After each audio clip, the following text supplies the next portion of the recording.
तो एक बार फिर से स्वागत है आपका केमिस्ट्री की इस क्लास में। और आज का टॉपिक है हमारा एटॉमिक ऑर्बिटल्स। जो अपना चैप्टर चल रहा है उसका एक टॉपिक बचा था और वो टॉपिक आज हम क्लियर कर लेंगे। आज का टॉपिक है डी ब्रोगली सिद्धांत, यानी कि डी ब्रोगली ने क्या बताया था, डी ब्रोगली की समीकरण क्या है। और उसके बाद एक छोटा सा टॉपिक है हाइजेनबर्ग की अनिश्चितता का सिद्धांत। ये दो टॉपिक पढ़ के आज हम इस चैप्टर को कंप्लीट कर देते हैं। सबसे पहले बात करें कि डी ब्रोगली का सिद्धांत क्या है, कहता क्या है, उसके बाद समीकरण पढ़ेंगे कि डी ब्रोगली की समीकरण क्या थी। क्या कहता है कि इस सिद्धांत के अनुसार प्रकाश की प्रकृति द्वैत होती है, उसी प्रकार कण की प्रकृति भी द्वैत होती है। मतलब क्या हुआ सर, द्वैत प्रकृति? अरे कहने का मतलब ये है कि जिस प्रकार से प्रकाश को हमको पता है कि प्रकाश दो रूप से गति करता है। एक तो तरंग के रूप में गति करता है। किस रूप में गति करता है? प्रकाश दो रूप में गति करता है, यानी कि दोहरी प्रकृति होती है। द्वैत का दूसरा नाम अपन बोल सकते हैं दोहरी, दोहरी या दोहरा, दोहरी प्रकृति। यानी कि एक तो प्रकाश तरंग के रूप में गति करता है और एक प्रकाश कण के रूप में गति करता है। उसी प्रकार से जो कण है उसकी प्रकृति भी द्वैत होगी। एक कण है वो कण की भांति भी व्यवहार करेगा और तरंग की भांति भी गति करता है, तरंग की भांति भी व्यवहार करता है। अब अपने को यहाँ पे सूक्ष्म कणों की बात करनी है, यानी कि इलेक्ट्रॉन्स के बारे में हम पढ़ेंगे इस चैप्टर में। तो इलेक्ट्रॉन की बात करेंगे कि इलेक्ट्रॉन की प्रकृति कैसी होगी। तो इलेक्ट्रॉन की तरंगों को डी ब्रोगली ने द्रव्य तरंगों का नाम दिया। यानी कि इलेक्ट्रॉन सूक्ष्म कण है, उसकी प्रकृति भी द्वैत होगी, दोहरी प्रकृति होगी। यानी कि एक तो वो कण की भांति व्यवहार करेगा और तरंग की भांति भी व्यवहार करेगा। तो तरंग की भांति को क्या बोला कि डी ब्रोगली ने बताया कि इलेक्ट्रॉन की जो तरंगी है उनको एक नाम दे दिया और उन तरंगों को कहा द्रव्य तरंग। द्रव्य तरंग, द्रव्य तरंग उसको नाम दे। द्रव्य यानी कि पदार्थ, द्रव्य मतलब पदार्थ, तरंग यानी कि तरंग। तो अब उसके बाद में क्या है कि अपने पास बात करें कि किसी भी कण के लिए कौन कणीय गुण और तरंगीय गुण। अरे ये कणीय गुण तरंगीय गुण का मतलब ये है कि कोई भी एक कण है, अगर वो कण के रूप में है तो उसके दो कौन कौन से गुण होंगे, और अगर वो तरंग के रूप में है तो वो कौन कौन से गुण प्रदर्शित करेगा। अरे अपने को पता है कि कोई भी कण होता है उसका संवेग होता है, संवेग p। अरे कोई भी कण होता है उसका कोई ना कोई संवेग होता है p, यानी कि p is equals to mv। हम जानते हैं कि p is equals to mv, जहां पे m क्या है कण का द्रव्यमान और v क्या है उस कण का वेग। वेग v होता है, m द्रव्यमान होता है, तो संवेग किससे लिखते हैं? p is equals to mv लिखते हैं। और उसकी ऊर्जा, अरे कोई ना कोई कण है तो उसकी ऊर्जा होगी, चाहे वो स्थितिज ऊर्जा हो चाहे वो गतिज ऊर्जा हो। अगर कण है तो उसकी ऊर्जा होनी लाजमी है। तो कण में कौन कौन से गुण पाए जाएंगे? तो कणीय गुण उसके दो होंगे, एक तो संवेग होगा और एक ऊर्जा होगा। ठीक है, चलो तरंगीय गुण पे। तो तरंग के गुण कौन कौन से? अरे तरंग का गुण एक तो लैम्डा, तरंग दैर्ध्य है। कोई ना कोई तरंग अगर होगी तो उसकी कोई ना कोई तरंग दैर्ध्य जरूर होगी। उसके बाद में आवर्ती। अरे पता नहीं क्या सुनते नहीं क्या आपने कि किसी भी तरंग की आवर्ती, आपतित प्रकाश की आवर्ती। तो आवर्ती भी क्या होता है? किसी ने तरंग का एक गुण होता है। तो तरंगीय गुण तो ये होंगे सूक्ष्म कण के या इलेक्ट्रॉन के, और कणीय गुण होंगे ये। अब इन दोनों गुणों को रिलेट करके डी ब्रोगली समीकरण बनेगी। वो किस प्रकार से बनेंगी चलिए देखते हैं। E is equals to h nu, E is equals to h nu Planck समीकरण। और जहां पे H क्या है? Planck constant. प्लांक ने एक समीकरण बताई थी कि ऊर्जा जो होती है वो क्या होती है? एच न्यू के बराबर। यानी कि किसी भी तरंग की आवर्ती है उसको अगर हम प्लांक नियतांक से मल्टीप्लाई कर दें, यानी H new, H into new कर दें, यानी ऊर्जा को प्लांक नियतांक से गुणा कर दें, तो हमारे पास उस तरंग की क्या आ जाती है? ऊर्जा आ जाती है। यानी E is equals to h nu होता है। उसके बाद में E is equals to mc square. अरे कितनी फेमस है ये इक्वेशन, कितनी फेमस है आइंस्टीन की, कि किसी भी कण के द्रव्यमान को अगर c स्क्वायर, अरे c क्या होता है? c प्रकाश का वेग 3 × 10⁸ मीटर प्रति सेकेंड। यानी किसी भी कण के द्रव्यमान को अगर c स्क्वायर यानी प्रकाश के वेग के वर्ग से अगर मल्टीप्लाई कर दे तो उस कण की ऊर्जा आ जाती है। तो ये चीजें अपने को पता है, ये सब चीजें अपने को पता है। तो क्या किसी भी कण की मैं बात कर लूं ऊर्जा अलग अलग हो सकती है क्या? अरे किसी कण की बात करें अगर वो तरंग के रूप में पाया जाएगा तो भी ऊर्जा उसकी समान होगी, और अगर वो कण कण के रूप में है तो भी ऊर्जा समान होगी। अरे ऊर्जा अलग थोड़ी होगी, एक चीज की ऊर्जा अलग अलग कैसे हो सकती है? अरे एक व्यक्ति है उसका नाम XYZ कुछ भी है। अरे मान लीजिए एक कोई व्यक्ति है जिसका नाम अंकित है। अरे अंकित अंकित ही रहेगा। अंकित को आप पवन कैसे बोल सकते हो? नहीं बोल सकते ना, तो वही बात है। तो अगर ऊर्जा है तो कोई कण हो, चाहे तरंग के रूप में हो चाहे वो कण के रूप में, ऊर्जा तो उसकी समान रहेगी। यानी कि अगर हम दोनों ऊर्जाओं को समीकरण 1 व 2 को बराबर लिखें तो h nu equals to mc square. अब यहाँ पे क्या किया कि यहाँ पे c स्क्वायर का मतलब क्या हो गया, c इंटू सी, m इंटू सी इंटू सी, ये इस प्रकार से है कुछ। अब इसमें से मैंने क्या किया, एक सी को इधर ले लिया, अगर इधर मल्टीप्लाई है पक्षांतरण कर देंगे तो इक्वल के साइड के अगर इधर आएगा तो डिवाइड में चला जाएगा, h nu upon c equals to mc। उसके बाद में क्या किया कि nu equals to c upon lambda. हम जानते हैं ये बात कि न्यू इक्वल्स टू क्या होता है, c अपॉन लैम्डा। किसी भी तरंग की आवर्ती होती है वो प्रकाश के वेग के, अगर अंदर हम लैम्डा तरंग दैर्ध्य का भाग कर दे तो वो आवर्ती के बराबर होता है। c क्या है, प्रकाश का वेग, और लैम्डा क्या है, तरंग दैर्ध्य। Nu equals to c upon lambda. तो क्यों न इसका उपयोग हम इस वाले इक्वेशन में कर दें। यहाँ पे नहीं दिख रहा क्या अपने को न्यू, इस न्यू की जगह c अपॉन लैम्डा, तो c upon lambda multiply by h upon c। और अगर इस h अपॉन c में देखूं तो क्यों ना इस c को इस c से कैंसिल आउट कर सकते हैं ना। अरे ये c इस c से कैंसिल आउट हो जाएगा, अगर कैंसिल आउट हो गया तो h upon lambda equals to mc आ गया। h upon lambda equals to किसके आ गया, mc के।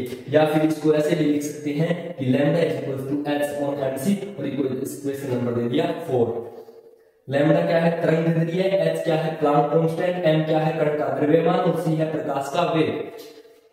अब यहाँ पे देखिए आगे क्या कह रहा है कि किसी कण के लिए mc इक्वल्स टू mv। अरे किसी कण की अगर बात हो रही है तो c क्या होता है, c होता है वेग। कौन सा वेग, प्रकाश का वेग, और कण का वेग v।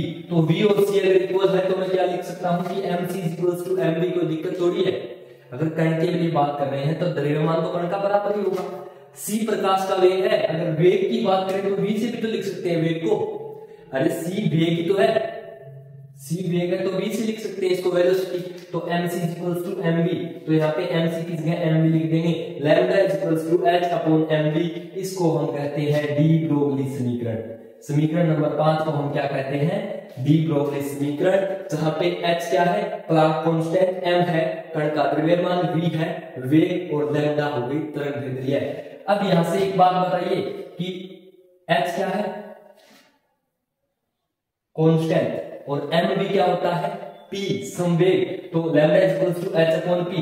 अरे अगर h कांस्टेंट है तो क्या हम कह सकते हैं क्या कि किसी भी कण की तरंग दैर्ध्य उसके संवेग के व्युत्क्रमानुपाती होती है, उसके संवेग के इनवर्सली प्रोपोर्शनल होती है। यानी lambda is inversely proportional to p, lambda is inversely proportional to p। ये एक हमारे पास इंपॉर्टेंट टर्म आ गई। और इसके अलावा बात करूं मैं h की प्लांक नियतांक, तो उसकी वैल्यू क्या होती है 6.62 into 10 raise to power minus 34 KG metre square per second. ये इसकी यूनिट हो गई और ये इसका मान हो गया, इसकी वैल्यू हो गई 6.62 into 10 raise to power minus 34 KG metre square per second. ठीक है, यहां तक अपना था डी ब्रोगली का समीकरण और डी ब्रोगली का सिद्धांत। डी ब्रोगली ने ये बताया कि कोई भी कण होता है वो द्वैत प्रकृति का होता है। जिस प्रकार प्रकाश, द्वैत प्रकृति का मतलब क्या हुआ, दोहरी प्रकृति। दोहरी प्रकृति बोले तो कि वो एक समय में कण की भांति भी व्यवहार करेगा, दूसरे समय में वो तरंग की भांति भी व्यवहार करेगा, ये उसकी दोहरी प्रकृति है।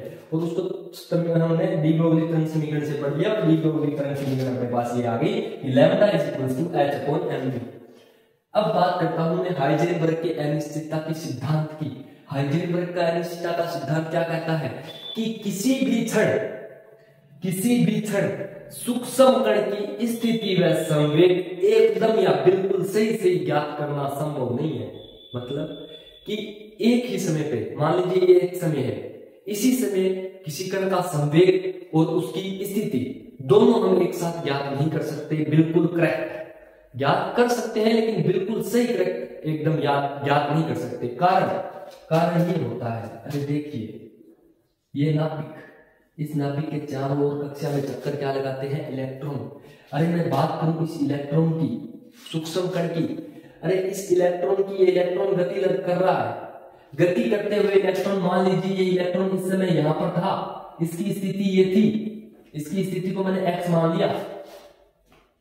इसी क्षण अगर मैं इसका संवेग ज्ञात करूं तो संवेग mv या p होना चाहिए, है ना। लेकिन ये गति कर रहा है और गति कर रहा है तो इसका वेग होगा कुछ ना कुछ। अरे अगर गति कर रहा है उसी समय इसकी स्थिति और संवेग दोनों बराबर कैसे एक साथ ज्ञात हो सकते हैं? क्योंकि जब हम संवेग ज्ञात करने चलेंगे तो उसकी स्थिति चेंज हो जाएगी, ये इलेक्ट्रॉन यहाँ आ जाएगा। अरे उसी समय गति कर रहा है, वेग है इसका कुछ ना कुछ। अरे ये गति कर रहा है तो ये इलेक्ट्रॉन चक्कर लगा रहा है चारों तरफ। अगर उसी समय इसका संवेग मैंने ज्ञात कर लिया कि P = mv है, m इसका द्रव्यमान हो गया और v इसका वेग, तो जिस समय इसका हम संवेग ज्ञात करेंगे उसी समय ये अपनी स्थिति चेंज कर लेगा, क्योंकि ये गतिमान है, इसका वेग है कुछ ना कुछ। तो ये स्थिति और वेग को एक साथ ज्ञात नहीं कर सकते।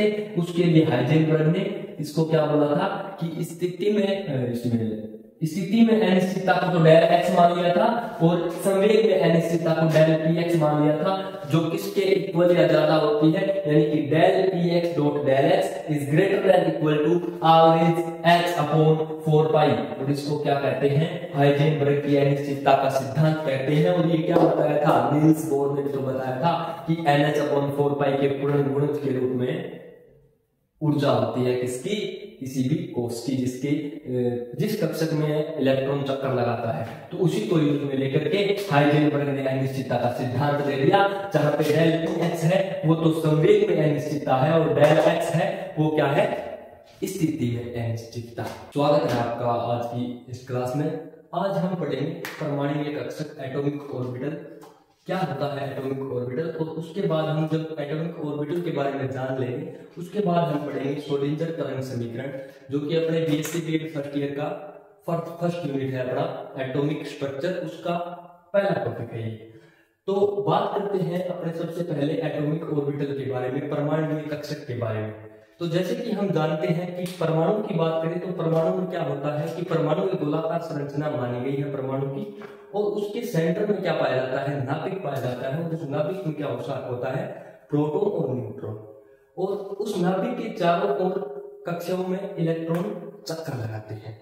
अब वो कक्षा कक्षक क्या है, इन सब के बारे में आज अपने को पढ़ना है। तो बात करें किसकी? परमाणु कक्षक की, कि एक कक्षक होता क्या है। तो कक्षक की बात करें तो कक्षक क्या है कि नाभिक के चारों ओर त्रिविम आकाश का वह क्षेत्र जहां किसी निश्चित ऊर्जा वाले इलेक्ट्रॉन के पाए जाने की संभावना अधिकतर हो। यानी कि जिस प्रकार से यहाँ पे हाइड्रोजन परमाणु का मैंने परमाणु कक्षक दर्शा रखा है, इसमें क्या है कि ये हाइड्रोजन परमाणु है, इसका ये नाभिक है, और इस नाभिक के पास में अगर आप देखोगे तो यहाँ पर डॉटेड ज्यादा है। तो यानी कि ये क्षेत्र है, ये त्रिविम आकाश है नाभिक के चारों ओर का। यहाँ पर क्या है कि इलेक्ट्रॉन्स के पाए जाने की प्रायिकता ज्यादा है। तो परमाणु कक्षक की अगर डेफिनेशन की बात करें तो क्या हो जाएगा? बेसिकली अपने डायरेक्ट बोल सकते हैं कि नाभिक के चारों ओर का वह क्षेत्र, वह त्रिविम आकाश जहां पर इलेक्ट्रॉन, कौन सा इलेक्ट्रॉन? निश्चित ऊर्जा। कौन सा? निश्चित ऊर्जा वाला इलेक्ट्रॉन पाए जाने की प्रायिकता क्या हो या संभावना क्या हो, सबसे ज्यादा हो, उसको कहते हैं हम एटॉमिक ऑर्बिटल।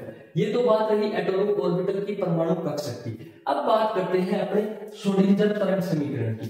तो श्रोडिंगर तरंग समीकरण से पहले अपने को ये पता होना चाहिए कि हमें श्रोडिंगर तरंग समीकरण की आवश्यकता क्यों है, या श्रोडिंगर ने अपनी तरंग समीकरण दी तो वो समीकरण किस बात के लिए दी, क्यों दी।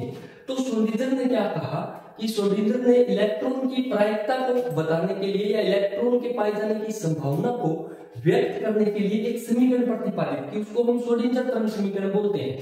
तो उन्होंने क्या किया? उन्होंने ये कहा कि जो इलेक्ट्रॉन होता है वो नाभिक के चारों ओर एक निश्चित कक्षा में जो चक्कर लगाता है वो उसी प्रकार से लगाता है जिस प्रकार से क्या है कि अप्रगामी तरंगें होती है। अब बात करो कि सर अप्रगामी तरंगें क्या होती है, तो अप्रगामी तरंगें जैसे कि तनी हुई डोरी है और उस डोरी को अगर हम कंपन करवा के छोड़ दें तो वो डोरी जिस प्रकार से कंपन करती है, जो उसमें तरंगें आती हैं, उन तरंगों को हम अप्रगामी तरंग कहते हैं। तो यानी कि श्रोडिंगर ने ये माना कि जो नाभिक है उसके चारों तरफ इलेक्ट्रॉन जो है वो अप्रगामी तरंगों के रूप में पाए जाते हैं। तो जैसे कि हम जानते हैं कि कोई भी कण होता है उसकी कुल ऊर्जा, चाहे वो कण प्रोटॉन हो, चाहे वो इलेक्ट्रॉन हो, चाहे वो कण कोई और हो, उसकी कुल ऊर्जा जो होती है वो क्या होती है कि उसकी गतिज ऊर्जा और उसकी स्थितिज ऊर्जा, काइनेटिक एनर्जी और पोटेंशियल एनर्जी का टोटल होती है। यानी कि किसी भी कण की ऊर्जा, कुल ऊर्जा क्या होगी? काइनेटिक एनर्जी और पोटेंशियल एनर्जी का जब हम टोटल करेंगे तो उस कण की कुल ऊर्जा अपने को प्राप्त होगी। और हम जानते हैं कि किसी भी कण की गतिज ऊर्जा की बात करूं मैं, काइनेटिक एनर्जी की बात करूं, तो वो गतिज ऊर्जा क्या होती है 1/2 mv²। यहाँ पे m क्या है, m है उस कण का द्रव्यमान यानी कि मास, और v क्या है, v है उसका वेलोसिटी यानी कि वेग। तो ये तो हो गई किसी कण की गतिज ऊर्जा। तो सर बात करिए आप पोटेंशियल एनर्जी की, कि पोटेंशियल एनर्जी क्या होता है। तो देखो पोटेंशियल एनर्जी क्या होता है कि -kZe²/r। माइनस तो यहाँ पे इसीलिए आया है कि ये जो स्थितिज ऊर्जा होगी उसका परिणाम नेगेटिव है। अब बात करें k की, तो यहाँ पे k है कांस्टेंट, ठीक है सर। Z क्या है, तो Z है उस परमाणु का एटॉमिक नंबर यानी कि परमाणु क्रमांक, जिस परमाणु के लिए अपने स्थितिज ऊर्जा ज्ञात कर रहे हैं। E क्या है, E है सर इलेक्ट्रॉन पे चार्ज, कि टोटल चार्ज कितना है। और R क्या है, R है distance between nucleus and electron, यानी कि जिस भी कक्षा में इलेक्ट्रॉन है, जैसे कि यहाँ पर कोई इलेक्ट्रॉन है और ये इसका न्यूक्लियस है, नाभिक है, तो नाभिक और इलेक्ट्रॉन के बीच में जो डिस्टेंस पाई जाती है उस डिस्टेंस को क्या लिखा है यहाँ पे R। तो ये तो क्या है पोटेंशियल एनर्जी, और ये क्या है काइनेटिक एनर्जी। और टोटल एनर्जी क्या होती है कि total energy potential energy plus kinetic energy होती है। तो इन दोनों जो अपने पास ऊर्जाओं के मान आए हैं, इन मानों को हम कहां रखेंगे, इस समीकरण में पुट कर देंगे। जैसे हम पुट करते हैं तो अपने पास एक इक्वेशन आ जाती है कि total energy of a particle is equals to 1/2 mv² minus kZe²/r, और इसको हम इक्वेशन नंबर दे देते हैं 1। यहां तक आपको कोई दिक्कत नहीं आनी चाहिए, बिल्कुल प्रॉपर कोई ऐसा फॉर्मूला यूज नहीं किया है, बस अपने को पता है कि sir E is equals to ke plus potential energy, kinetic energy plus potential energy. Kinetic energy अपने को पता ही है, पोटेंशियल एनर्जी सर अपने को पता है, तो इन दोनों को अगर ऊपर पुट कर देंगे तो ये अपने पास टोटल एनर्जी ऑफ पार्टिकल आ जाएगा। ठीक है सर, यहां तक अपने कोई डाउट नहीं है। तो आगे चलते हैं। अब आगे क्या है, कुछ नहीं करना, बस एक मल्टीप्लाई करना है। किस चीज का करना है, डिवाइड करना है, किस चीज का करना है। तो देखिए अपने पास क्या है कि kinetic energy of a particle या किसी भी कण की गतिज ऊर्जा की बात करूं मैं, तो 1/2 mv² होता है। अगर मैं इसको m से मल्टीप्लाई और m से डिवाइड कर दूं तो कोई फर्क पड़ेगा। अरे जैसे हम बात कर रहे हैं कि मैं अपने पास मेरे पास एक वैल्यू है 2/3। अगर मैं इस 2/3 को 2 से मल्टीप्लाई कर दूं और 2 से डिवाइड कर दूं तो सर आपके पास आ गया 4/6, और इसको वापस कट करोगे तो आ गया 2/3। अरे कोई फर्क पड़ा क्या, नहीं पड़ा। तो इसको ये बताइए कि m से मल्टीप्लाई और डिवाइड कर देंगे तो कोई फर्क नहीं पड़ेगा। तो इसको m से मल्टीप्लाई और डिवाइड कर दिया।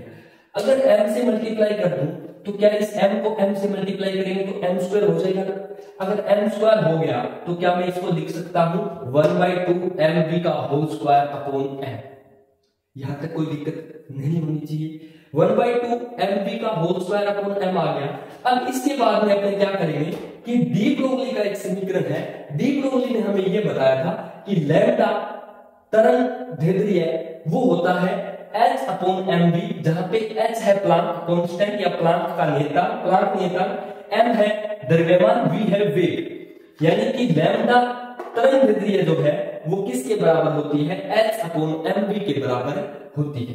तो यहां पर मैं क्या करूंगा कि अगर इसको इस प्रकार से लिख दे तो कोई दिक्कत थोड़ी है। mv को इधर ले आए और लैम्डा को अगर उधर ले जाए तो mv h/λ हो जाएगा।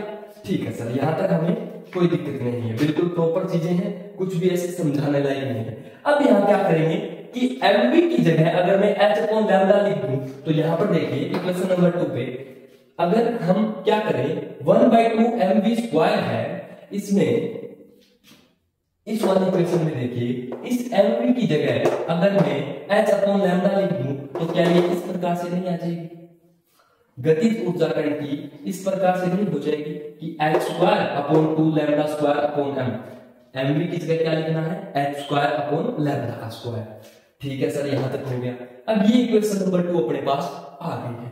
अब इक्वेशन नंबर 2 में अपने क्या करेंगे कि इस इक्वेशन नंबर 2 से 1/2 mv² का ये जो वैल्यू अपने पास आया है, ये मान जो अपने पास आया है, इस मान को अपने रख देंगे इस वाली समीकरण में। कौन सी समीकरण में, समीकरण नंबर 1 में। ठीक है सर, इसको पुट कर दीजिए। जैसे ही पुट किया तो E is equals to h²/2λ²/m - kZe²/r। ये आ गया, यहाँ तक कोई दिक्कत नहीं है। अब उसके बाद में इसका अपने क्या कर देते हैं, पक्षांतरण कर देते हैं, और ये जो माइनस वाली है इस वैल्यू को इधर लेके चले जाता हूं मैं, तो ये प्लस हो जाएगी। तो क्या हो गया कि x square 2 lambda square upon m is equals to e plus kz square upon r। यहां तक कोई दिक्कत नहीं। अब देखिए आगे, अब आगे कुछ नहीं किया, वो ही मैथमेटिकल कैलकुलेशन है, कोई नया ऐड नहीं किया। किया क्या कि 1 अपॉन लैम्डा स्क्वायर को तो मैंने यही रख दिया, x स्क्वायर अपॉन 2 हमको उधर भेज दिया। जैसे ही ये इक्वल के बराबर वाले निशान के इधर जाएगी तो क्या हो जाएगा, 2m ऊपर आ जाएगा और h स्क्वायर नीचे चला जाएगा। तो 2m upon h square e plus kz square upon r। अब इसके बाद अपने आगे इसको और करते हैं कंटिन्यू। हाँ, तो अपने ने यहाँ तक पढ़ लिया था, इक्वेशन नंबर 3 अपने पास आ गई थी। अब इक्वेशन नंबर 3 के बाद में अपने करते हैं, अपने पास इक्वेशन 3 ये थी कि 1 by lambda square is equals to 2m upon h square e plus kz square upon r। अब सोलिंडर तरंग समीकरण का सॉल्यूशन अपन निकाल रहे हैं। अब यहाँ तक अपने सॉल्यूशन कर लिया है। इसके बाद में मैं एक समीकरण को यूज में लूंगा, प्रयोग में लूंगा। वो समीकरण क्या है, वो समीकरण है तरंग गति का अवकलित समीकरण। ये जो इक्वेशन आपके सामने लिखी हुई है d square psi upon dx square plus 4 square upon lambda square psi is equals to 0, ये समीकरण है तरंग गति की अवकलित समीकरण। और यहाँ पर आप ये देखिए कि ये क्रम है साई, है ना।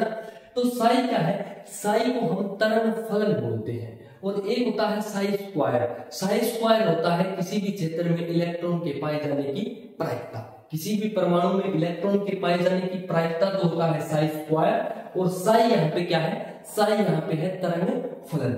अब यहाँ पे इस इक्वेशन में अपने पास लैम्डा स्क्वायर यानी कि 1 बाई लैम्डा स्क्वायर, अगर इस 1 बाई लैम्डा स्क्वायर में अगर मैं ये वैल्यू पुट कर दूं तो कुछ गलत थोड़ी होगा। तो ये वैल्यू उठा करके अपने यहाँ रख देते हैं। तो देखिए अपने पास आगे इक्वेशन क्या आएगी कि del d square psi upon dx square plus 4 by square equation में था। ये साई, सर ये साई तो इस इक्वेशन से लेके आए हो आप। अब बच गया क्या, सर ये बच गया, ये क्या था 1 बाई लैम्डा स्क्वायर की वैल्यू, ये वैसे के वैसे पुट कर दो और इसको इक्वेशन नंबर दे दो 4। क्या किया, बस पुट ही तो किया है, 1 बाई लैम्डा स्क्वायर की वैल्यू डायरेक्ट यहाँ पे पुट की है और कुछ नहीं किया। ठीक है, अब इसके बाद में देखते हैं, इसके बाद में क्या किया आपने कि ये 2 है, 4 को 2 से मल्टीप्लाई कर दिया, 8 हो गया। पाई square m upon h square, sir ये साइन मल्टीप्लाई में है, आगे लिख दो पीछे लिख दो कोई फर्क नहीं पड़ने वाला, तो मैंने इसको पीछे लिख दिया। और ये e plus kz square upon r, कुछ नहीं किया, बस मल्टीप्लाई किया है और ये साइन को पीछे मल्टीप्लाई करके लिख दिया, कोई फर्क नहीं पड़ा। इक्वेशन नंबर आ गई अपने पास 5। यहाँ तक कोई डाउट नहीं है, कोई बिल्कुल इजी सा है। उसके बाद में देखो अब क्या है कि del square psi, del square psi upon Y square, del square psi upon del Z square. Sir ये क्या वाला आ गई, है ना भाई। सर ये अचानक आप ये कहां से ले आए, यहाँ तो सिर्फ D square psi upon D X square था। अरे ये जब गति हो रही थी ये सिर्फ एक्स एक्स में गति हो रही थी, ये गति हो रही थी कण की, वो कहां हो रही थी एक्स एक्स में। और हम जानते हैं कि टोटल कितने एक्स होते हैं, 3 एक्स होते हैं, ये एक्स, ये और एक ये क्या है, ये तल से बाहर की ओर यानी लंबवत होते हैं तीनों। सर ये एक्स एक्स, ये वाई एक्स और ये जेड एक्स। जब बात मैं 3D की करूं तो क्या कोई कण तीनों अक्षों में गति नहीं कर सकता? तीनों अक्षों में जब गति कर सकता है तो आप आगे देखिए कि इसको क्या लिख दिया मैंने, तीनों अक्षों के लिए बात करूं तो del square psi upon dx स्क्वायर, del square psi upon dy स्क्वायर, del square psi upon dz स्क्वायर, और ये पूरा का पूरा एज इट इज लिख दिया।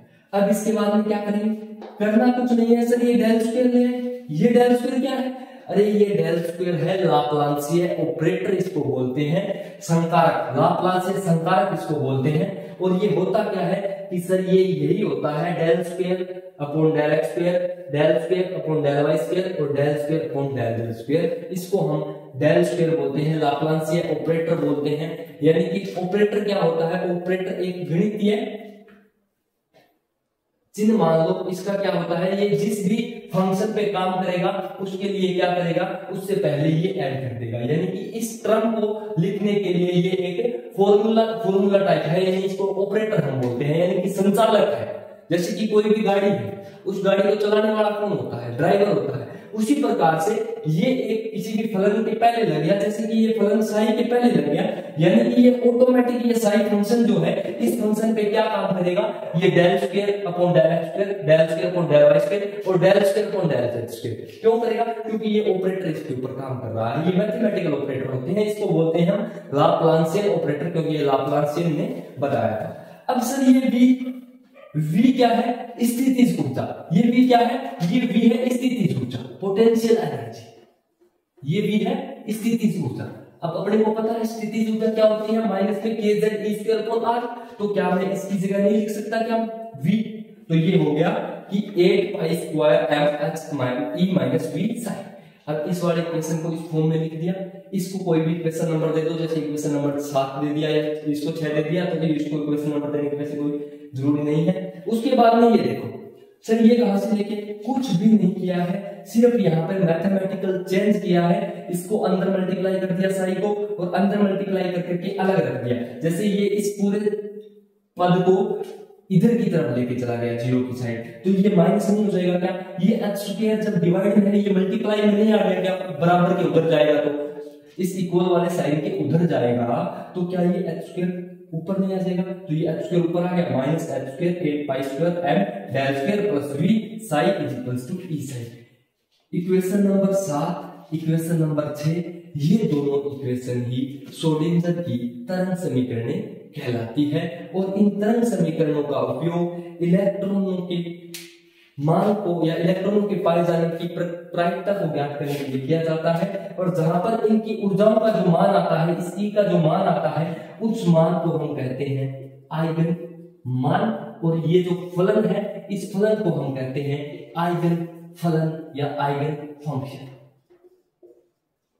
इस प्रकार से अपना ये टॉपिक श्रोडिंगर तरंग समीकरण यहाँ पर क्या होता है, समाप्त होता है। क्वांटम संख्याएं पहली यूनिट है अपनी एटॉमिक स्ट्रक्चर, उसका नेक्स्ट टॉपिक है अपना क्वांटम संख्याएं। आज हम पढ़ेंगे कि क्या होता है क्वांटम नंबर। तो सबसे पहले तो अपने को ये पता होना चाहिए कि क्वांटम नंबर है क्या, उसके बाद में हम बाकी चीजें देखेंगे कि क्वांटम नंबर कितने प्रकार के होते हैं, क्वांटम संख्या कितने प्रकार की होती है। तो फर्स्ट ऑफ ऑल मैं अगर बात करूं तो क्वांटम संख्याओं की, तो क्वांटम संख्या क्या है कि ऊर्जा के क्वांटीकृत मानों को, किसी कण के ऊर्जा के क्वांटीकृत मानों को हम क्या कहते हैं, क्वांटम संख्याएं कहते हैं। ठीक है, अब ये इसके बाद में बात करते हैं कि सर ये क्वांटम संख्याएं, हमें पता चल गया कि ऊर्जा के क्वांटीकृत मान जो होते हैं उनको हम क्वांटम संख्याएं कहते हैं। तो इसके बाद में सर ये क्वांटम संख्या कितने प्रकार की होती है, तो मैं बात करूं क्वांटम संख्याओं की, तो क्वांटम संख्याएं मुख्य रूप से 4 प्रकार की होती है। कौन कौन सी, मुख्य क्वांटम संख्या, द्विगंशी क्वांटम संख्या, चुंबकीय क्वांटम संख्या और चक्रण क्वांटम संख्या, या इंग्लिश में इसको बोल सकते हैं principal quantum number, atomic quantum number, magnetic quantum number और नेक्स्ट है स्पिन क्वांटम नंबर। यानी कि क्वांटम संख्या टोटल होती है वो 4 प्रकार की होती है, और चारों का अलग अलग यूज है, वो हम पढ़ेंगे। सबसे पहले मैं अगर बात करूं मुख्य क्वांटम संख्या या प्रिंसिपल क्वांटम नंबर की, तो इसके बारे में पहले पढ़ते हैं कि मुख्य क्वांटम संख्या क्या है। तो मुख्य क्वांटम संख्या की अगर बात करें तो इसका मान 1, 2, 3, 4 या पूर्ण संख्या, यानी कि मुख्य क्वांटम संख्या का मान जो होता है वो पूर्ण संख्या के रूप में होता है। पहली बात तो ये, ठीक है। इसके बाद में बात करें कि सर आगे आप बताइए ये क्या है, ये है कि ये बोर मॉडल की मुख्य कोशों को दर्शाती है, यानी कि मुख्य क्वांटम संख्या है वो किसको रिप्रेजेंट करती है, दर्शाती किसके मान को है, बताती क्या है। तो बात करूं तो बोर मॉडल के मुख्य कोशों को, यानी कि अपने को पता है कि एक परमाणु होता है, उसके सेंटर में केंद्र में नाभिक होता है, और नाभिक के चारों ओर कोश होते हैं, उन कोशों में इलेक्ट्रॉन क्या लगाते हैं, चक्कर लगाते हैं। नील्स बोर ने ये बात अपने को बताई थी, और नील्स बोर ने ये भी बताया था कि वो जो कोश होते हैं उनके मान होते हैं वो क्वांटीकृत होते हैं, NH/4π के पूर्ण गुणन के रूप में। ये बात अपने को नील्स बोर ने बताई थी। लेकिन अब यहाँ अपने को क्या बता रहा है, अपने पढ़ रहे हैं मुख्य क्वांटम संख्या। तो मुख्य क्वांटम संख्या क्या है कि बोर मॉडल के मुख्य कोशों को दर्शाती है। कैसे दर्शाती है इसके बारे में पढ़ेंगे, लेकिन उससे पहले एक चीज याद रखना जरूरी है कि मुख्य क्वांटम संख्या एक कोश में अधिकतम जो इलेक्ट्रॉनों की संख्या है ना, कोश होते हैं सर, क्या होता है सेल, अरे जो परमाणु है अपना, एटम है, जैसे कि ये कोई परमाणु है अपना, इस परमाणु के सेंटर में बिल्कुल क्या होता है, सब नाभिक होते हैं जिसमें प्रोटॉन और न्यूट्रॉन होते हैं। इस नाभिक के चारों ओर कोष पाए जाते हैं और उन कोषों को कुछ एक स्पेसिफिक नाम भी दिया जाता है। वो नाम भी आपने पढ़ेंगे कि उन कोषों को क्या कहते हैं। उन कोषों में इलेक्ट्रॉन है वो एक स्पेसिफिक संख्या वैल्यू होती है, स्पेसिफिक संख्या होती है, उसी के अनुरूप पाए जाते हैं। ऐसा नहीं है कि इस पहले कोष में अपने 50 इलेक्ट्रॉन भर दें या दूसरे कोष में हम 2 इलेक्ट्रॉन भर दें या तीसरे कोष में हम 8 इलेक्ट्रॉन भर दें या किसी में 15 भर दें, ऐसा नहीं होता है। इसके लिए क्या है, इसके लिए एक फॉर्मूला होता है कि एक कोष में अधिकतम इलेक्ट्रॉन की संख्या जो होती है वो 2n² के रूप में होती है। सर ये n क्या है, ये n है प्रिंसिपल क्वांटम संख्या, इसको डिनोट करते हैं n से, द्विगुणित क्वांटम संख्या को l से, चुंबकीय क्वांटम संख्या को m से और स्पिन क्वांटम संख्या या चक्रण क्वांटम संख्या को s से प्रदर्शित हम करते हैं। तो यहाँ पे ये चीज अपने को पता चल गई कि सर 2n² क्या करेंगे, हम एक कोष में अधिकतम इलेक्ट्रॉन भरेंगे। अगर n का मान हो 1, if n is equals to हो 1, जब n का मान 1 हो यानी कि ये k सेल को डिनोट कर रहा है, यानी कि किसी भी परमाणु के लिए अगर मुख्य क्वांटम संख्या का मान 1 है, इसका मतलब उसमें टोटल 1 कोष होगी और उस कोष को हम कहेंगे k सेल या k कोष। और उसमें अधिकतम इलेक्ट्रॉन कितने भरे जाएंगे कि सर आपने तो भी फॉर्मूला बताया है 2n²। तो यहाँ पे देखिए 2 इंटू n सर 1 है, 1 का स्क्वायर 1 ही होता है, यानी अधिकतम इलेक्ट्रॉन k कोष में कितने भरे जाएंगे 2। इसी प्रकार से अगर n की वैल्यू 2 है तो उसमें l कोष होगी, दूसरी कोष जो होगी उसको l कोष कहेंगे हम, और उस l कोष में अधिकतम 8 इलेक्ट्रॉन। अब बात करूं मैं तीसरे कोष के लिए तो उसको कहेंगे हम m सेल या m कोष और उसमें अधिकतम 18 इलेक्ट्रॉन होंगे। और बात करूं मैं जब चौथे कोष के लिए तो इसको n सेल कहेंगे और इसमें अधिकतम इलेक्ट्रॉन्स की जो संख्या होगी वो होगी 32 आपकी। तो अब यहां से अपने को एक स्पेसिफिक पता चल गया कि k जो सेल है कि सर उसमें अधिकतम 2 इलेक्ट्रॉन, l सेल है सर इसमें अधिकतम 8, m में 18 और n सेल में टोटल 32 इलेक्ट्रॉन भरे जाते हैं। अब बात करूं कि सर मुख्य क्वांटम संख्या और क्या बताता है अपने को, और क्या बता सकती है मुख्य क्वांटम संख्या से और कुछ जानकारी। इसके अलावा ये जानकारी देता है कि मुख्य क्वांटम संख्या है वो हमें परमाणु के आकार के बारे में कैसे, अरे जितनी ज्यादा सेल होगी। अब मैं बात करूं हाइड्रोजन की तो हाइड्रोजन में क्या है, टोटल 2 इलेक्ट्रॉन होते हैं। ये नाभिक और नाभिक के बाहर जो k सेल होती है वो एक ही सेल होती है और उसमें दोनों इलेक्ट्रॉन होते हैं। और बात करें जैसे जैसे कार्बन के लिए तो कार्बन की मैं बात करूं तो सर फर्स्ट सेल में 2 इलेक्ट्रॉन और सेकंड सेल में 4 इलेक्ट्रॉन, ऐसा हमने पढ़ा है कार्बन के लिए। तो कार्बन के लिए ऐसा पढ़ा है, यानी कि सेल 2 हो गई क्या, अरे 2 सेल हो गई तो परमाणु का आकार कितना हो गया, बड़ा हो गया कि नहीं हो गया, हाइड्रोजन से हो गया ना।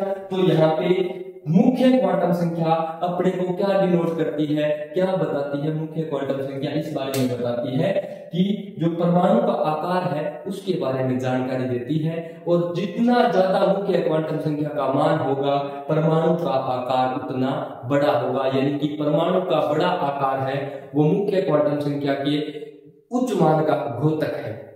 यहाँ पर अपनी मुख्य क्वांटम संख्या कंप्लीट होती है। अब नेक्स्ट अपने पढ़ेंगे द्विगुणित क्वांटम संख्या या एजीम्यूचुअल क्वांटम नंबर।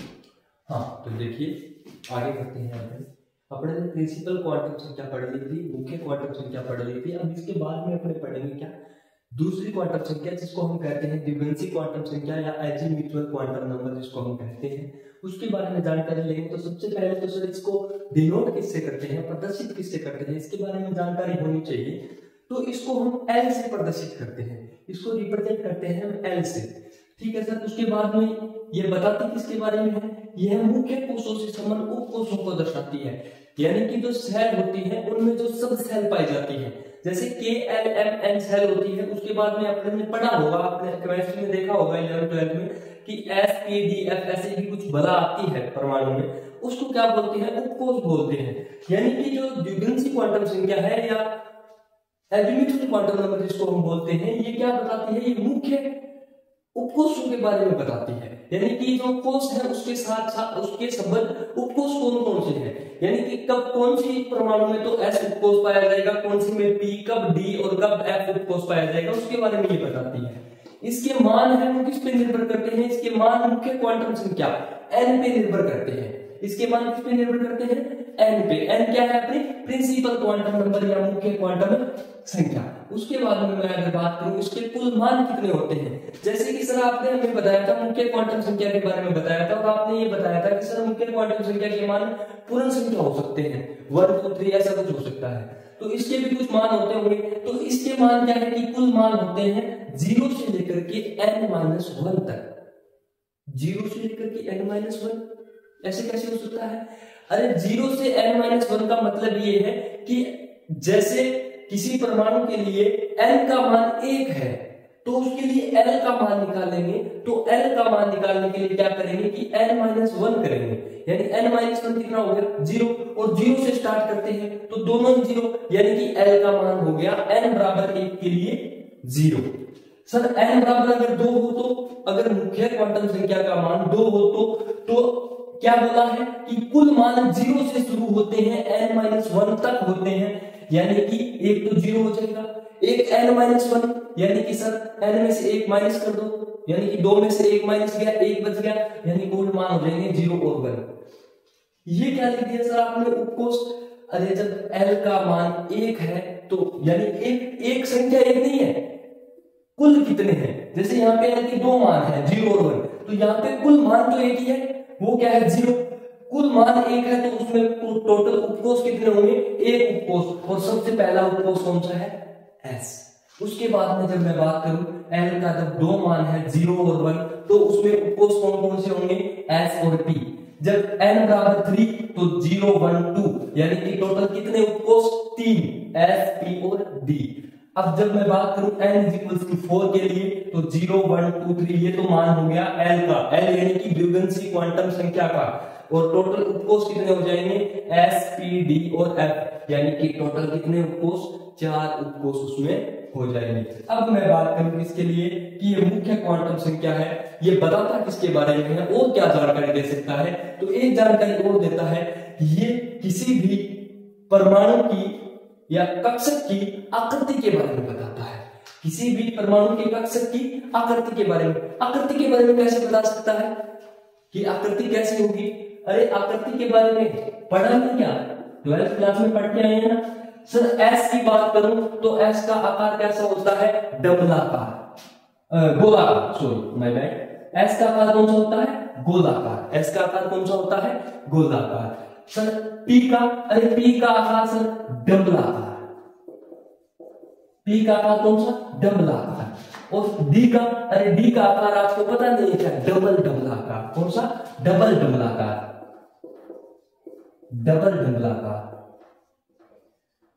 तो सर 3 को हो गया। F का आकार कैसा होता है? F का आकार होता है जटिल प्रकार का। कौन सा? जटिल प्रकार का, यानी कि जो मुख्य क्वांटम संख्या के बाद में दूसरी क्वांटम संख्या है द्विघांसी क्वांटम संख्या, एजीमुथल क्वांटम नंबर, ये अपने को किसके बारे में बताती है? किसी भी परमाणु के कक्षक की आकृति के बारे में बताती है। और वो आकृति किस हिसाब से? क्योंकि ये उपकोष के बारे में बताएगी कि उसमें उपकोष कौन कौन से होंगे, और उपकोषों के आधार पर आकृति का पता चल जाता है। क्योंकि S उपकोष की आकृति गोलाकार, P की डबलाकार, D की डबलाकार, और F की कौन सी आकृति होती है? F की आकृति होती है जटिल प्रकार की। अब ये अपनी एजीमुथल क्वांटम नंबर हो चुकी है कंप्लीट। इसके बाद में तीसरी क्वांटम संख्या जिसके बारे में अपने पढ़ते हैं, तीसरी क्वांटम संख्या है अपनी चुंबकीय क्वांटम संख्या। चुंबकीय क्वांटम संख्या जिसे हम किससे डिनोट करते हैं? m से डिनोट करते हैं। जिसको किससे डिनोट करते हैं? m से डिनोट करते हैं। अब m से डिनोट करते हैं तो इसके मान भी होने चाहिए। सर आपने अभी इसको बता दिया कि इसके मान n पे निर्भर करते हैं द्विघांसी क्वांटम संख्या के, तो इसके मान भी तो किसी पे निर्भर करने चाहिए। कैसे पता करेंगे इसके मान क्या होंगे? तो इसके मान है वो l पे निर्भर करेंगे। कौन सी पे? l पे, यानी कि जो 2 नंबर क्वांटम संख्या है उसके ऊपर इसके मान क्या करेंगे? निर्भर करेंगे। कैसे करेंगे? कि इसके जो कुल मान होंगे वो 2l+1 होंगे। 2l+1 का क्या मतलब? कि अगर l का मान 1 है तो टोटल मान होंगे 3, अगर l का मान 2 है तो टोटल मान होंगे 5, अगर l का मान 0 है तो टोटल मान होगा 1। किसका? m का। यानी कि मान निर्भर किसके ऊपर कर रहे हैं? सर बिल्कुल l के ऊपर निर्भर कर रहे हैं। उसके बाद में सर ये दर्शाती किसको है? बताते किसको है? m बताता क्या है हमें? m यानी कि तीसरी क्वांटम संख्या, चुंबकीय क्वांटम संख्या। सर ये हमें बताती क्या है?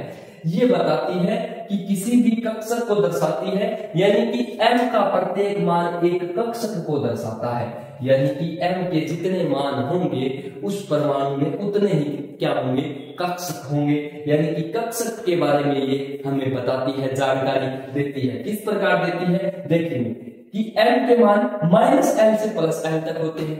जो m के मान है वो -l से स्टार्ट होंगे और +l तक। कैसे कि अगर l का मान 2 है तो -2, -1, 0, 1 और 2, यानी कि सर -2 से स्टार्ट, यानी कि सर -l से स्टार्ट हुआ और कहां पे जाके +l पे जाके क्या हुआ, समाप्त हुआ। यानी कि मुख्य क्वांटम संख्या, चुंबकीय क्वांटम संख्या की मैं बात करूं तो चुंबकीय क्वांटम संख्या के जो मान होते हैं वो मान क्या होते हैं, -l से लेकर के +l तक होते हैं।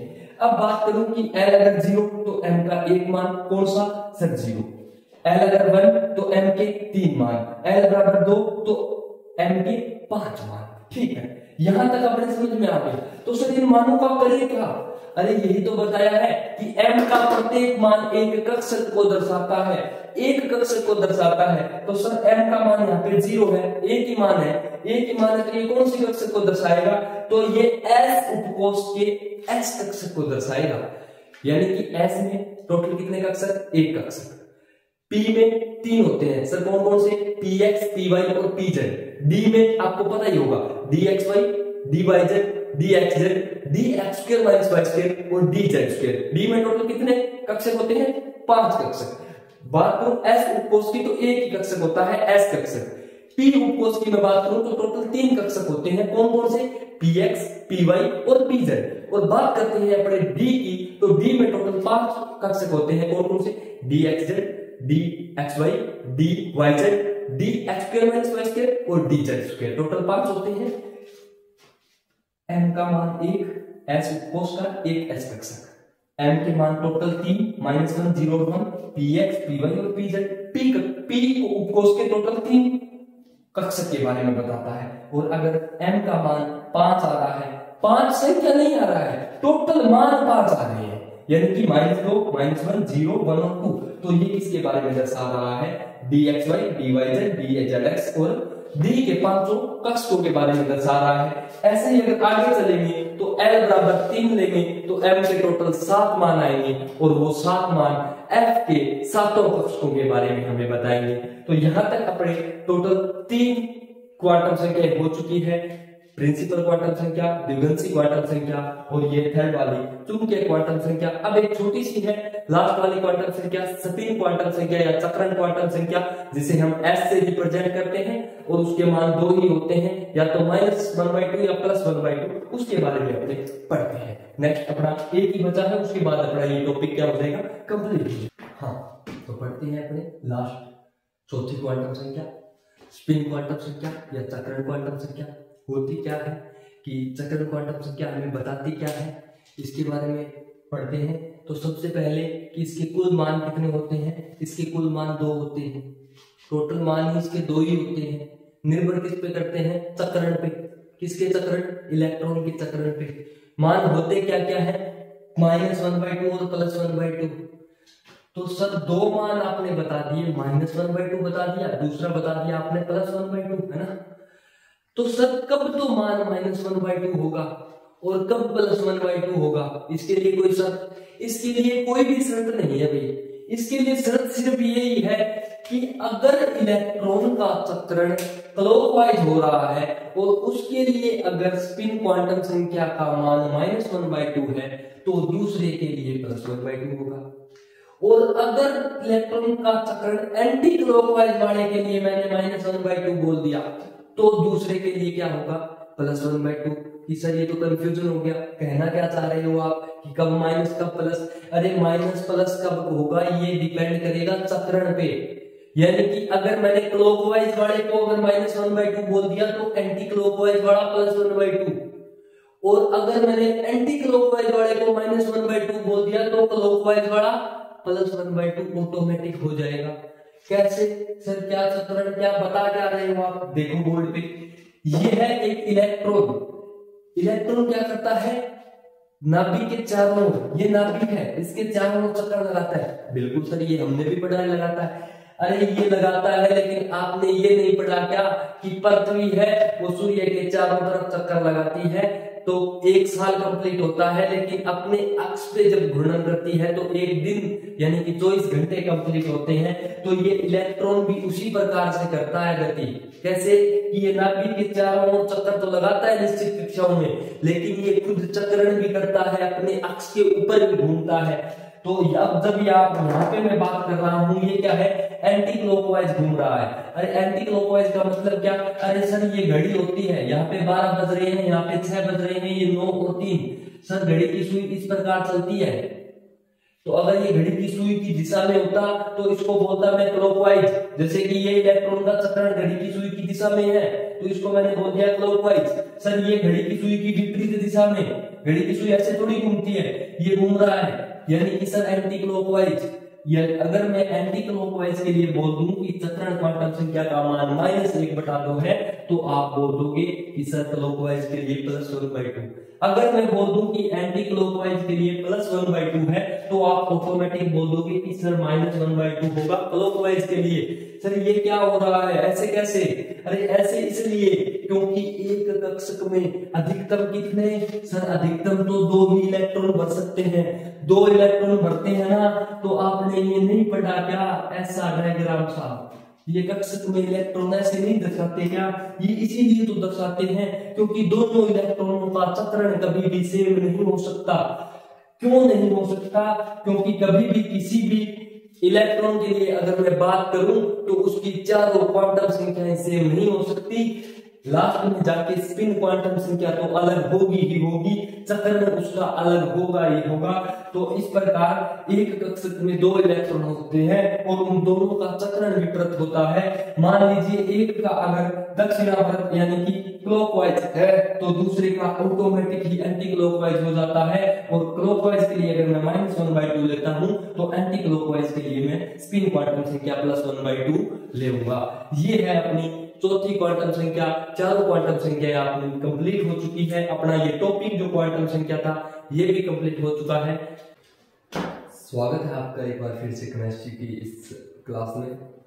आज का हमारा टॉपिक है परमाणु कक्षकों की आकृति, structure of atomic orbitals. Last class जो हमने पढ़ी थी वो हमने पढ़ी थी क्वांटम नंबर्स, और उस क्वांटम नंबर में जब हम मैग्नेटिक क्वांटम नंबर या चुंबकीय क्वांटम संख्या जब हम पढ़ रहे थे, तो हमने देखा था कि चुंबकीय क्वांटम संख्या हमें परमाणु में उपस्थित कक्षकों के बारे में बताती है। और वो कक्षक कौन कौन से होते हैं, S, P, D और F, 4 कक्षक होते हैं। उन कक्षकों के बारे में बताता है। तो आज हम पढ़ेंगे कि कल सर आप जिक्र कर रहे थे उस बात का कि एसपीडीएफ कक्षकों की आकृति कुछ इस प्रकार से होती है कि गोलाकार, डमलाकार, डबल डमलाकार। तो आज हम उसके बारे में पढ़ेंगे कि वो गोलाकार आकृति किस प्रकार की होती है एस कक्षक की, डमलाकार आकृति पी कक्षक की किस प्रकार की होती है, और बात करें डी कक्षक की तो उसमें डबल डमलाकार आकृति किस प्रकार की होती है। सर आप बता रहे थे कि पी कक्षक है वो 3 प्रकार के होते हैं और डी कक्षक है वो 5 प्रकार के। तो उसके बारे में कंटिन्यू करते हैं। देखिए सबसे पहले बात करूं मैं एस कक्षक की, तो एस में टोटल 2 है।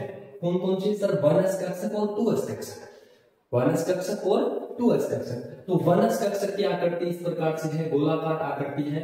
ये जो आपको x, y और z ये क्या दिखाए जा रहे हैं, ये एक्सिस दिखाए जा रहे हैं। ये 3 एक्सिस है। जैसे कि अपने को पता है कि तीनों एक्सिस क्या होते हैं, एक दूसरे के परपेंडिकुलर होते हैं। तो ये y है, ये ऐसे नहीं है, इनके बीच में नहीं है। ये 3D में इस बोर्ड पे बताना पॉसिबल नहीं है, ये 3D है, यानी कि ये क्या है, इसके व्हाइट बोर्ड के बिल्कुल परपेंडिकुलर है, यानी एक्स और जेड एक्सिस के बिल्कुल क्या है, लंबवत है, परपेंडिकुलर है।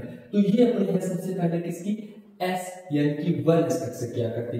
सर यहाँ पे आपने ये बीच में पॉजिटिव चार्ज क्या दर्शा रखा है, अरे ये पॉजिटिव चार्ज होता है नाभिक, ये परमाणु का नाभिक है। और उस नाभिक के चारों ओर क्या पाए जाते हैं, इलेक्ट्रॉन पाए जाते हैं। जो ये डॉटेड है ये क्या दर्शा रहा है, ये इलेक्ट्रॉन के पाए जाने की प्रायिकता को दर्शा रहा है। और अपने को पता होता है कि किसी भी कक्षक में अधिकतम इलेक्ट्रॉनों की संख्या क्या होती है, 2 होती है, जो अपने क्वांटम नंबर में पढ़ चुके हैं।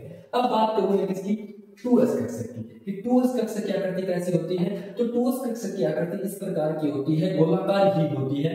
तो सर इसमें ये बीच में गैप क्या है?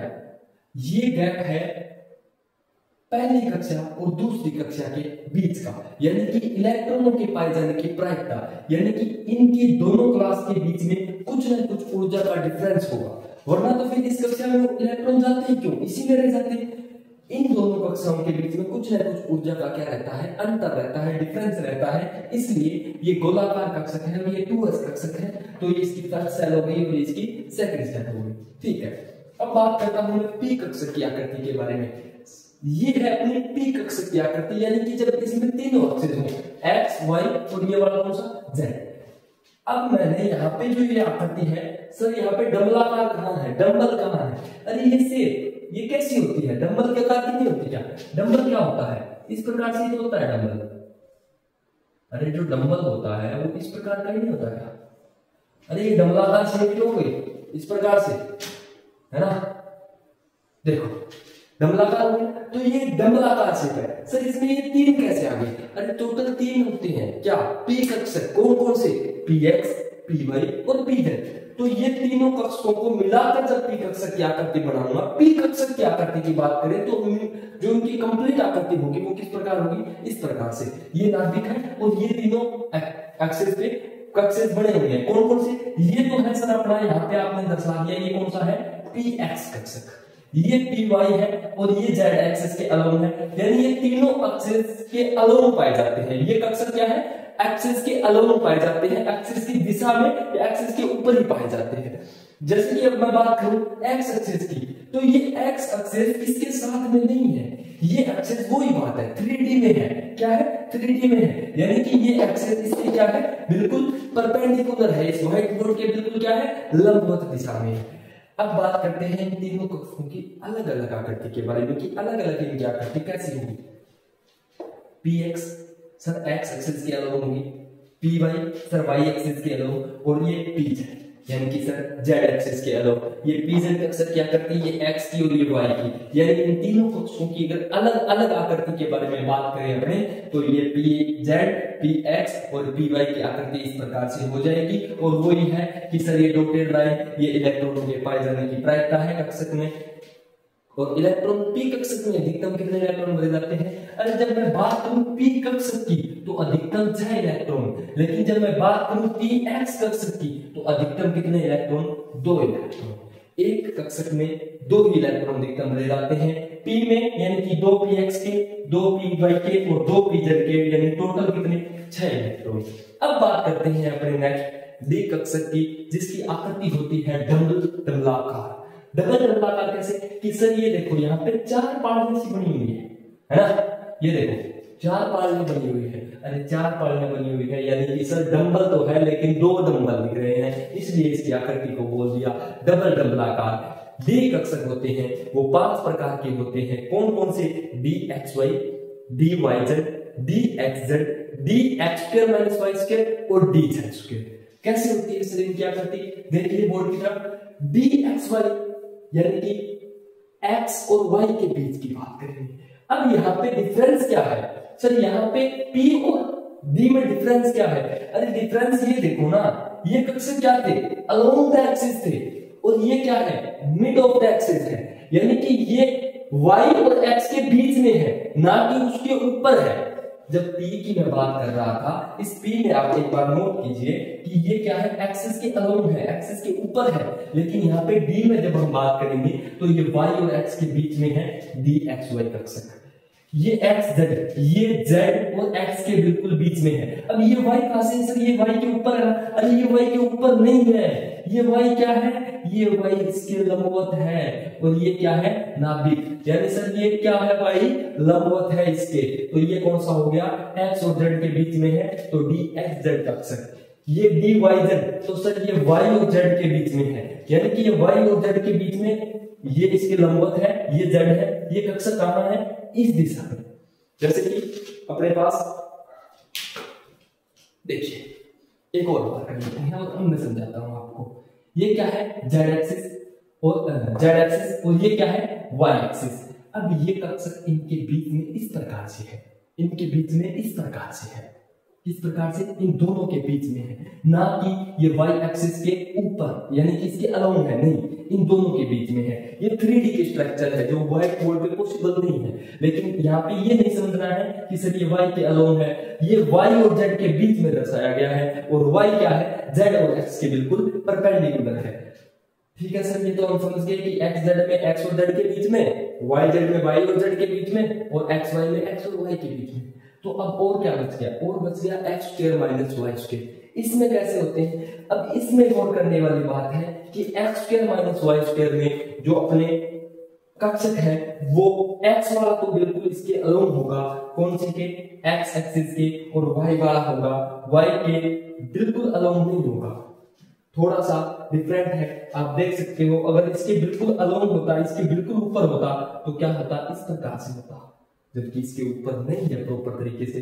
ये है D X square minus Y square का अक्षर क्या करती, और लास्ट बच गया अपना D Z square. D Z square में क्या है कि ये डी जेड स्क्वायर में जेड एक्सिस के अलोंग है दो डंबल, तो और वो बीच में ये गोलाकार आकृति आ गई। ये गोलाकार आकृति क्या है, बिल्कुल सेंटर में नाभिक के चारों, यानी इलेक्ट्रॉन के पाए जाने की प्रायिकता या तो इस गोलाकार क्षेत्र में होगी या फिर ये ऊपर डंबल बन रहे हैं इसमें पाया जाएगा।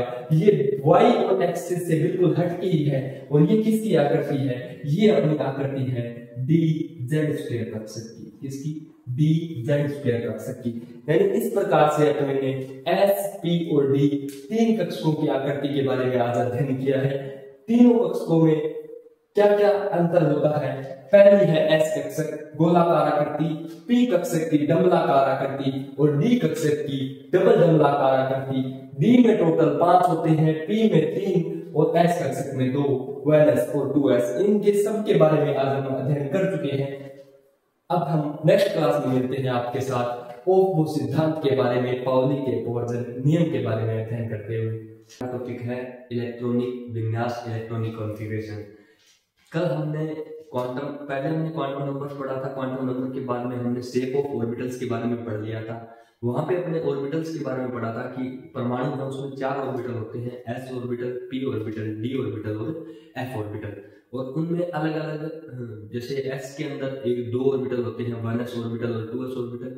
पी के अंदर 3 ऑर्बिटल होते हैं, px, py और pz, और डी के होते हैं 5 ऑर्बिटल्स। उनमें इलेक्ट्रॉन्स कैसे भरे जाएंगे उस चीज के बारे में पढ़ेंगे, उस व्यवस्था के बारे में पढ़ेंगे। उस व्यवस्था को भी क्या कहते हैं, इलेक्ट्रॉनिक कॉन्फ़िगरेशन या इलेक्ट्रॉनिक विन्यास कहते हैं। सबसे पहले डेफिनेशन देख लेते हैं कि इलेक्ट्रॉनिक विन्यास को डिफाइन करना हो, परिभाषित करना हो तो कैसे करेंगे। तो जैसे कि सामने लिखा हुआ है व्हाइट बोर्ड पे, परमाणु में उपस्थित विभिन्न कक्षकों में इलेक्ट्रॉनों के वितरण की व्यवस्था को इलेक्ट्रॉनिक विन्यास कहते हैं। यानी कि कोई भी परमाणु है, जैसे परमाणु ले लेता हूं मैं, कोई भी कार्बन ले लिया, ठीक है, एग्जांपल के तौर पे मैंने कार्बन ले रखा है यहाँ पे, कार्बन परमाणु ले लिया। कार्बन परमाणु में इलेक्ट्रॉन कौन से कक्षक में कितने भरे जाएंगे, इस चीज की व्यवस्था को इलेक्ट्रॉनिक विन्यास कहते हैं। इस व्यवस्था को क्या कहते हैं, इलेक्ट्रॉनिक विन्यास कहते हैं। जैसे कि एग्जांपल के तौर पे कार्बन का एटॉमिक नंबर या परमाणु क्रमांक की बात करें तो कार्बन आता है 6 नंबर पे। पीरियोडिक टेबल में आवर्त सारणी में कार्बन 6 नंबर पे आता है, यानी कि इसका परमाणु क्रमांक 6 है। 6 परमाणु क्रमांक का मतलब क्या है कि इसमें 6 तो प्रोटॉन होंगे और 6 क्या होंगे, इलेक्ट्रॉन, क्योंकि परमाणु क्रमांक जितना होता है किसी भी एटम का उतने ही उसमें क्या होते हैं, इलेक्ट्रॉन्स होते हैं। अब बात करें यहाँ पे तो 6 इलेक्ट्रॉन किस प्रकार से भरे गए हैं, 1s2, 2s2 और 2p2, यानी कि 1s कक्षक में 2 इलेक्ट्रॉन, 2s कक्षक में 2 इलेक्ट्रॉन और 2p कक्षक में भी 2 इलेक्ट्रॉन। ये एक तरीका है इलेक्ट्रॉन भरने का, और इस तरीके को या इस व्यवस्था को हम कहते हैं इलेक्ट्रॉनिक विन्यास, इलेक्ट्रॉनिक कॉन्फ़िगरेशन। इलेक्ट्रॉनिक कॉन्फ़िगरेशन को डिफाइन करने के लिए, इसको बताने के लिए ओह्म सिद्धांत, ओह्म ने एक सिद्धांत दिया था, उसके बारे में अभी पढ़ते हैं। क्या था ये ओह्म सिद्धांत, कि किसी भी परमाणु के कक्षकों में इलेक्ट्रॉन भरने का क्रम उनकी ऊर्जा के बढ़ते हुए क्रम में होता है। यानी कि कोई भी परमाणु है, चाहे किसी भी परमाणु को ले लो, कार्बन ले लो, ऑक्सीजन ले लो, हाइड्रोजन ले लो, हीलियम, लिथियम, बेरिलियम, बोरोन, कुछ भी, नाइट्रोजन, कोई भी परमाणु ले लो, उसके अंदर इलेक्ट्रॉन्स भरने का जो क्रम है ना, वो क्रम क्या होता है कक्षकों में, कि उनकी ऊर्जा के बढ़ते हुए क्रम है। यानी कि सबसे पहले इलेक्ट्रॉन कहां भरा जाएगा, वो सबसे कम ऊर्जा जिस कक्षक की होगी, सबसे कम ऊर्जा होती है 1s कक्षक की। यानी कि ओह्म सिद्धांत क्या बताता है, ओह्म सिद्धांत ये बात बताता है कि एक परमाणु है उसमें कक्षकों में जो इलेक्ट्रॉन भरने का क्रम होगा वो क्रम इस प्रकार से होगा कि सबसे पहले इलेक्ट्रॉन है वो न्यूनतम ऊर्जा वाले कक्षक में जाएगा, उसके बाद में अधिकतम ऊर्जा वाले में या फिर उससे ज्यादा ऊर्जा वाले कक्षक में इलेक्ट्रॉन भरा जाएगा। अब अपने बात करें कि इसको ओपो सिद्धांत को कंप्लीट करने के लिए अपने पास 3 मेजर रूल है। वो 3 रूल कौन कौन से हैं उसके बारे में अपने पढ़ते हैं। वो 3 नियम है। पहला है पाउली का अपवर्जन नियम, दूसरा है हुंड का नियम और तीसरा है N+L का नियम। तो सबसे पहले मैं बात करूं पाउली का अपवर्जन नियम, या इसको इंग्लिश में बात करें तो पाउलिस एक्सक्लूजन रूल भी बोलते हैं इसको इंग्लिश में। इसके बारे में बात करें तो सबसे पहले क्या है कि 1925 यानी 1925 में पाउली का अपवर्जन नियम के नाम दे रखा है कि पाउली नाम के साइंटिस्ट थे, उन्होंने 1925 में एक रूल बताया। वो रूल क्या था कि एक कक्षक के दोनों इलेक्ट्रॉन्स का चक्रण सदैव विपरीत होता है। क्या मतलब होगा इसका कि अरे एक कक्षक है ना, जैसे कि मैं बात करूं 1s की, चाहे मैं बात करूं 2s की, चाहे मैं बात करूं 2p की, एक कक्षक के जो 2 इलेक्ट्रॉन है उनका चक्रण सदैव विपरीत होगा, कभी भी एक जैसा चक्रण नहीं होगा। यानी कि ऐसा कभी नहीं होगा कि दोनों इलेक्ट्रॉन एक कक्षक में उपस्थित है और वो दोनों ही क्लॉकवाइज घूम रहे हो या वो दोनों एंटी क्लॉकवाइज घूम रहे हो, हमेशा ही विपरीत होगा। यानी कि अगर एक इलेक्ट्रॉन एंटी क्लॉकवाइज चक्कर लगा रहा है तो दूसरा इलेक्ट्रॉन क्लॉकवाइज अपने अक्ष पे चक्रण करेगा, जैसे कि अपन ने बहुत बार देखा है। इस प्रकार से अपने को क्या दिखाया जाता है, इलेक्ट्रॉनिक विन्यास, इलेक्ट्रॉनिक कॉन्फ़िगरेशन। ये कार्बन की बात कर रहा हूं, ऊपर वाले एग्जांपल को यहां यूज लिया है। सर कार्बन में 6 इलेक्ट्रॉन होते हैं, 2 भरे जाते हैं 1s में, 2 भरे जाते हैं 2s में और 2 भरे जाते हैं 2p में। तो ये देखिए कि हमेशा से इस प्रकार से इलेक्ट्रॉन्स को दर्शाया जाता है। इसका मतलब क्या होता है, अरे कभी देखा है क्या इस प्रकार से कि इस प्रकार से इलेक्ट्रॉन दर्शा दिया हो? नहीं देखा होगा आपने, और ना कभी देखने को मिलेगा। क्यों नहीं मिलेगा? क्योंकि ये इलेक्ट्रॉन के चक्रण की दिशा को बताता है। और ये पाउली ने रूल बताया था, अपवर्जन नियम दिया था। इस नियम का मतलब ये है कि इलेक्ट्रॉनों का चक्रण जो होता है एक कक्षक में वो हमेशा क्या होता है, एक दूसरे के विपरीत होता है। नेक्स्ट रूल की बात करूं मैं, हुंड का नियम। इसको हुंड की बहुलकता का नियम भी कहते हैं। क्या कहते हैं? हुंड की बहुलकता का नियम। बहुलकता का मतलब क्या हो गया? बहुलकता का मतलब ये हो गया कि युग्मन कब होगा, यानी कि बहुलक कब बढ़ेगा, है ना। तो देखिए इस नियम के अनुसार इलेक्ट्रॉन सर्वप्रथम समान ऊर्जा वाले रिक्त कक्षकों में जाएगा, तत्पश्चात युग्मन होगा। कहने का मतलब क्या है कि जब इलेक्ट्रॉन हम भरेंगे कक्षकों में परमाणु के, तो सबसे पहले इलेक्ट्रॉन रिक्त कक्षकों में जाएगा। ये तो अपने को भी पता है कि अगर इलेक्ट्रॉन के कक्षक भरे हुए हैं तो इलेक्ट्रॉन क्यों जाएगा उसमें, भरे हुए कक्षकों में इलेक्ट्रॉन कैसे जा सकता है? इलेक्ट्रॉन रिक्त कक्षा में जाएगा। लेकिन कौन सी रिक्त कक्षा में जाएगा? समान ऊर्जा वाले रिक्त कक्षकों में जाएगा। यानी कि जब तक समान ऊर्जा के सारे कक्षक नहीं भरे जाएंगे तब तक इलेक्ट्रॉनों का युग्मन का मतलब ये है कि पहले एक इलेक्ट्रॉन भरा जाएगा। युग्मन का मतलब हो गया कि दूसरा इलेक्ट्रॉन अगर कक्षक पूर्ण रूप से भरा जा रहा है तो युग्मन हो रहा है इलेक्ट्रॉन का। चलो एक एग्जांपल के तौर पे समझते हैं। मैं एक एग्जांपल ले लेता हूं एटम ऑक्सीजन का। ऑक्सीजन जिसका परमाणु क्रमांक क्या होता है? 8 होता है। सर इसका इलेक्ट्रॉनिक विन्यास 1s2 2s2 और 2p4 होता है।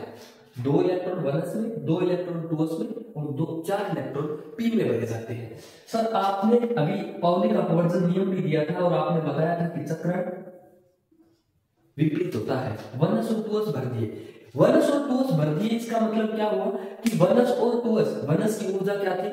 समान थी और इसके जैसा ऊर्जा वाला कोई और कक्षक नहीं था, युग्मन हो गया। 2s की बात करूं तो 2s के समान ऊर्जा वाला और कक्षक नहीं था और युग्मन हो गया। अब इलेक्ट्रॉन है अपने पास भरने के लिए 4 और कक्षक होते हैं p में 3। कौन कौन से? px, py और pz। और p कक्षकों की ऊर्जा होती है वो बिल्कुल समान होती है। तीनों p कक्षकों की ऊर्जा इक्वल होती है, px, py और pz। तो सर इलेक्ट्रॉन कैसे भरे जाएंगे? तो यहाँ पे अगर मैं बात करूं तो इलेक्ट्रॉन इस प्रकार से भरे जाएंगे कि एक इलेक्ट्रॉन पहले तीनों में जाएगा। सर आप तो बोल रहे थे एक कक्षक में 2 इलेक्ट्रॉन भर सकते हैं। अरे यही तो हुंड का नियम है। 2 इलेक्ट्रॉन भरेंगे, युग्मन होगा। लेकिन युग्मन कब होगा? जब समान ऊर्जा वाले कक्षक भर जाएंगे। अब यहाँ पे देखो px, py और pz ये समान ऊर्जा के कक्षक थे। अब इसमें एक तीनों में भरा गया। पहले भर तो अपने ऐसे भी सकते थे कि सर अपने को 4 ही तो इलेक्ट्रॉन भरने हैं, क्यों गया जन में? अरे जेड में इसलिए गया क्योंकि इन तीनों की ऊर्जा जो होती है ना वो समान होती है, और यही हूंड की गोलकता का नियम है कि जब ऊर्जा समान हो तो पहले रिक्त भरे जाएंगे, तो पहले तीनों में एक एक जाएगा। अब सर एक इलेक्ट्रॉन बच गया क्योंकि ऑक्सीजन के पी में 4 होते हैं, अब ये इलेक्ट्रॉन युग्मन होगा और कौन से में जाएगा, पी एक्स में जाएगा। पी वाई और पी जेड में एक एक होंगे और पी एक्स में कितने इलेक्ट्रॉन होंगे, 2 होंगे। ये है अपनी हुंड का नियम या हुंड की गोलकता का नियम। अब नेक्स्ट अपने चलते हैं रूल नंबर 3 पे। ये एक सांप सीढ़ी जैसा गेम है और आपने बहुत बार देखा होगा। ये ऐसी सांप सीढ़ी सी बनी रहती है 1s 2s 2p3s 3p3s 4s, क्या है क्या ये बेसिकली ये क्या है, n+l का नियम। सर ये n+l क्या है, ये है क्या n और l? अरे ये n और l पढ़ चुके हैं लास्ट क्लास, देखना यही मिल जाएगी आपको, वीडियो पढ़ी है। क्या था, अरे सर ये l तो आपका था द्विगुणसी क्वांटम संख्या। कौन सी क्वांटम संख्या, द्विगुणसी क्वांटम संख्या, क्वांटम नंबर, एजीम्यूथुअल क्वांटम नंबर जिसको इंग्लिश में बोलते हैं। और ये n का क्या था, अरे सर n तो आपने बताया था प्रिंसिपल क्वांटम नंबर, या फिर इसको क्या बोल सकते हैं, मुख्य क्वांटम संख्या, मुख्य क्वांटम संख्या। ये n और l क्या है, ये मुख्य क्वांटम संख्या n है और l क्या है, द्विगुणसी क्वांटम संख्या। तो सर n+l का नियम, अरे नियम ये देखो, यह नियम ओक ने दिया था। पहली बात तो सर ये नियम दिया किसने, n+l का, तो ये n+l का रूल जो था ये ओक ने दिया था, ओक ने बताया क्या कि इसके अनुसार जिस कक्षक के लिए n+l का मान कम हो वह पहले भरा जाएगा। यानी कि अपने पास बात आ गई कि सर अब मेरे पास दो कक्षक है, एक तो मेरे पास कक्षक है 4s और एक कक्षक है सर मेरे पास 3d। मेरे पास ये 2 कक्षक है सर, मेरे को इसमें इलेक्ट्रॉन्स भरने हैं। एक परमाणु की बात है सर, ये परमाणु में 2 कक्षक अवेलेबल है मेरे पास। सर इलेक्ट्रॉन पहले कौन से कक्षक में जाएगा, इस कक्षक को चूज करने के लिए कि पहले इलेक्ट्रॉन कौन से में जाए, n+l रूल का यूज करेंगे। कैसे करेंगे कि जिस कक्षक के लिए n+l का मान कम हो वह पहले भरा जाएगा। यानी कि 4s और 3d में अपने n+l यानी कि दोनों संख्याओं को जोड़ेंगे। कौन सी संख्याओं को, क्वांटम संख्याओं को, प्रिंसिपल क्वांटम संख्या को और द्विगुणसी क्वांटम संख्या को। जैसे कि 4s, सर 4s के लिए n का मान कितना होता है, 4 होता है मुख्य क्वांटम संख्या का, और s कक्षक के लिए l का मान कितना होता है, सर l का मान तो 0 है ना। तो 4 + 0 = 4, यानी कि सर n+l का मान 4s के लिए क्या आया, 4। ठीक है सर 3d के लिए निकालो। 3d के लिए n का मान होता है 3 और l का मान होता है 2। 3 + 2 किया तो 5। अब सर ये इसी के लिए तो आप बात कर रहे थे यहाँ पे कि 4s में पहले जाएगा कि 3d में पहले जाएगा। सर ये एग्जांपल आपने कर तो रखा है, इसमें n+l का मान किसका कम है, सर इसमें तो 4s का कम है, तो पहले इलेक्ट्रॉन कहाँ जाएगा, 4s में जाएगा। आगे बढ़िए, यदि n+l का मान बराबर हो सकता है कि 2 कक्षकों के लिए n+l का मान सेम आ जाए, क्योंकि क्वांटम संख्याएं हैं और क्वांटम संख्याएं अलग अलग होती है, तो हो सकता है कि इनका कॉम्बिनेशन जब करें, n+l का जब योग करें अपने, तो योग हो सकता है कि समान आ जाए। तो सर अगर ऐसी सिचुएशन आ गई, अरे आएगी, देखो क्यों नहीं आएगी, 4p और 3d, sir n+l 4 + 1 5, sir 3d 3 + 2 5। अरे सर 4p और 3d के लिए तो सेम आ गया। आप अभी तो बोल रहे थे कि जिसके लिए n+l का मान कम होगा वो पहला भरा जाएगा। सर यहाँ पे तो दोनों के मान क्या आ गए, इक्वल आ गए। तो सर अब क्या करें, अरे यही तो बता रखा है कि जब मान बराबर हो तो जिस कक्षक के n का मान कम हो वह पहले भरा जाएगा। इन दोनों में देखिए 4p में n का मान 4 है, जबकि 3d n का मान क्या है, 3 है, तो कम किसका हुआ, सर 3d का हुआ, तो पहले इलेक्ट्रॉन किस में भरा जाएगा, सर 3d में भरा जाएगा। समझ गए मेरी बात को, ये पहले इलेक्ट्रॉन कहां जाएगा, 3d में जाएगा। जाना 4p और 3d के बीच में है, पहले कौन से में जाएगा, इसके लिए बात थी। तो n का मान कम होना चाहिए जब n+l बराबर हो, और अगर बात करें n+l बराबर नहीं हो तो जिसके n+l का मान कम हो उसमें पहले जाएगा। ठीक है सर, समझ गए। तो फिर ये क्या था, अरे ये तरीका था कि पहले इलेक्ट्रॉन किस में भरे, सबसे पहले 1s में, 1s के बाद में 2s में, 2s के बाद में इलेक्ट्रॉन जाएंगे 2p में, 2p के बाद में 3s में, 3s के बाद में 3p में। सर ये क्या हुआ, 3p के बाद में आपने तो 4s दिखा रखा है, 3p के बाद में तो 3d आना चाहिए था। जैसे यहाँ जा रहे हो आप 1s 2s 2p 3s, तो 3p 3d नहीं, यहाँ पे क्या होगा 4s और 3d की जब मैं बात करूं तो 4s के n प्लस l का मान कम होगा कंपेयर करें जब किसके साथ 3d के साथ। तो पहले इलेक्ट्रॉन किस में जाएगा 4s, फिर 3d, फिर 3p, फिर 5s, फिर 4d, 5p, 6s, इस प्रकार से ये क्रम चलता जाएगा। पहले इलेक्ट्रॉन किस में जब भरा जाएगा जो इस खेल में पहले आएगा, जो इस खेल में पहले आएगा। जैसे यहाँ पे बात करूं मैं, पहले इलेक्ट्रॉन 5f में भरा जाए या फिर 7s में भरा जाए, पहले इलेक्ट्रॉन 7s में भरा जाएगा, उसके बाद में इलेक्ट्रॉन कहा जाएगा 5f में इलेक्ट्रॉन जाएगा। तो यही अपना ये तीनों नियम कंप्लीट होते हैं। इसके बाद नेक्स्ट क्लास में अपने पढ़ते हैं कि एटम्स का इलेक्ट्रॉनिक कॉन्फ़िगरेशन किस प्रकार से होता है, हाइड्रोजन में इलेक्ट्रॉनिक विन्यास कैसे होगा, ऑक्सीजन में इलेक्ट्रॉनिक विन्यास कैसे होगा, क्लोरीन की बात करूं तो कैसे होगा, Fe की बात करूं तो कैसे होगा, अर्धपूरित कक्षक कब स्थायी होते हैं, पूर्ण कक्षक कैसे स्थायी होते हैं, इन सब के बारे में नेक्स्ट अपने क्लास में जानकारी लेंगे। तब तक के लिए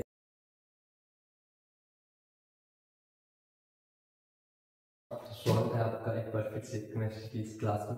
और जैसा कि हमने लास्ट लेक्चर में पढ़ लिया था कि इलेक्ट्रॉनिक कॉन्फ़िगरेशन क्या होता है, यानी कि किसी भी परमाणु के कक्षक में इलेक्ट्रॉन्स को भरने की जो व्यवस्था होती है वो क्या कहलाती है, अपना इलेक्ट्रॉनिक विन्यास या इलेक्ट्रॉनिक कॉन्फ़िगरेशन कहलाती है। तो अब उसके बाद में हम क्या करेंगे, आज इलेक्ट्रॉनिक कॉन्फ़िगरेशन पढ़ेंगे, विभिन्न तत्वों के विभिन्न परमाणुओं के हम इलेक्ट्रॉनिक कॉन्फ़िगरेशन पढ़ेंगे, लैंथेनॉइड श्रेणी के बारे में भी पढ़ेंगे, एक्टिनॉइड श्रेणी के बारे में भी पढ़ेंगे। अर्धपूरित कक्षक और पूर्णपूरित कक्षकों का इलेक्ट्रॉनिक विन्यास ज़्यादा स्थायी होता है, हम उसके बारे में भी पढ़ेंगे।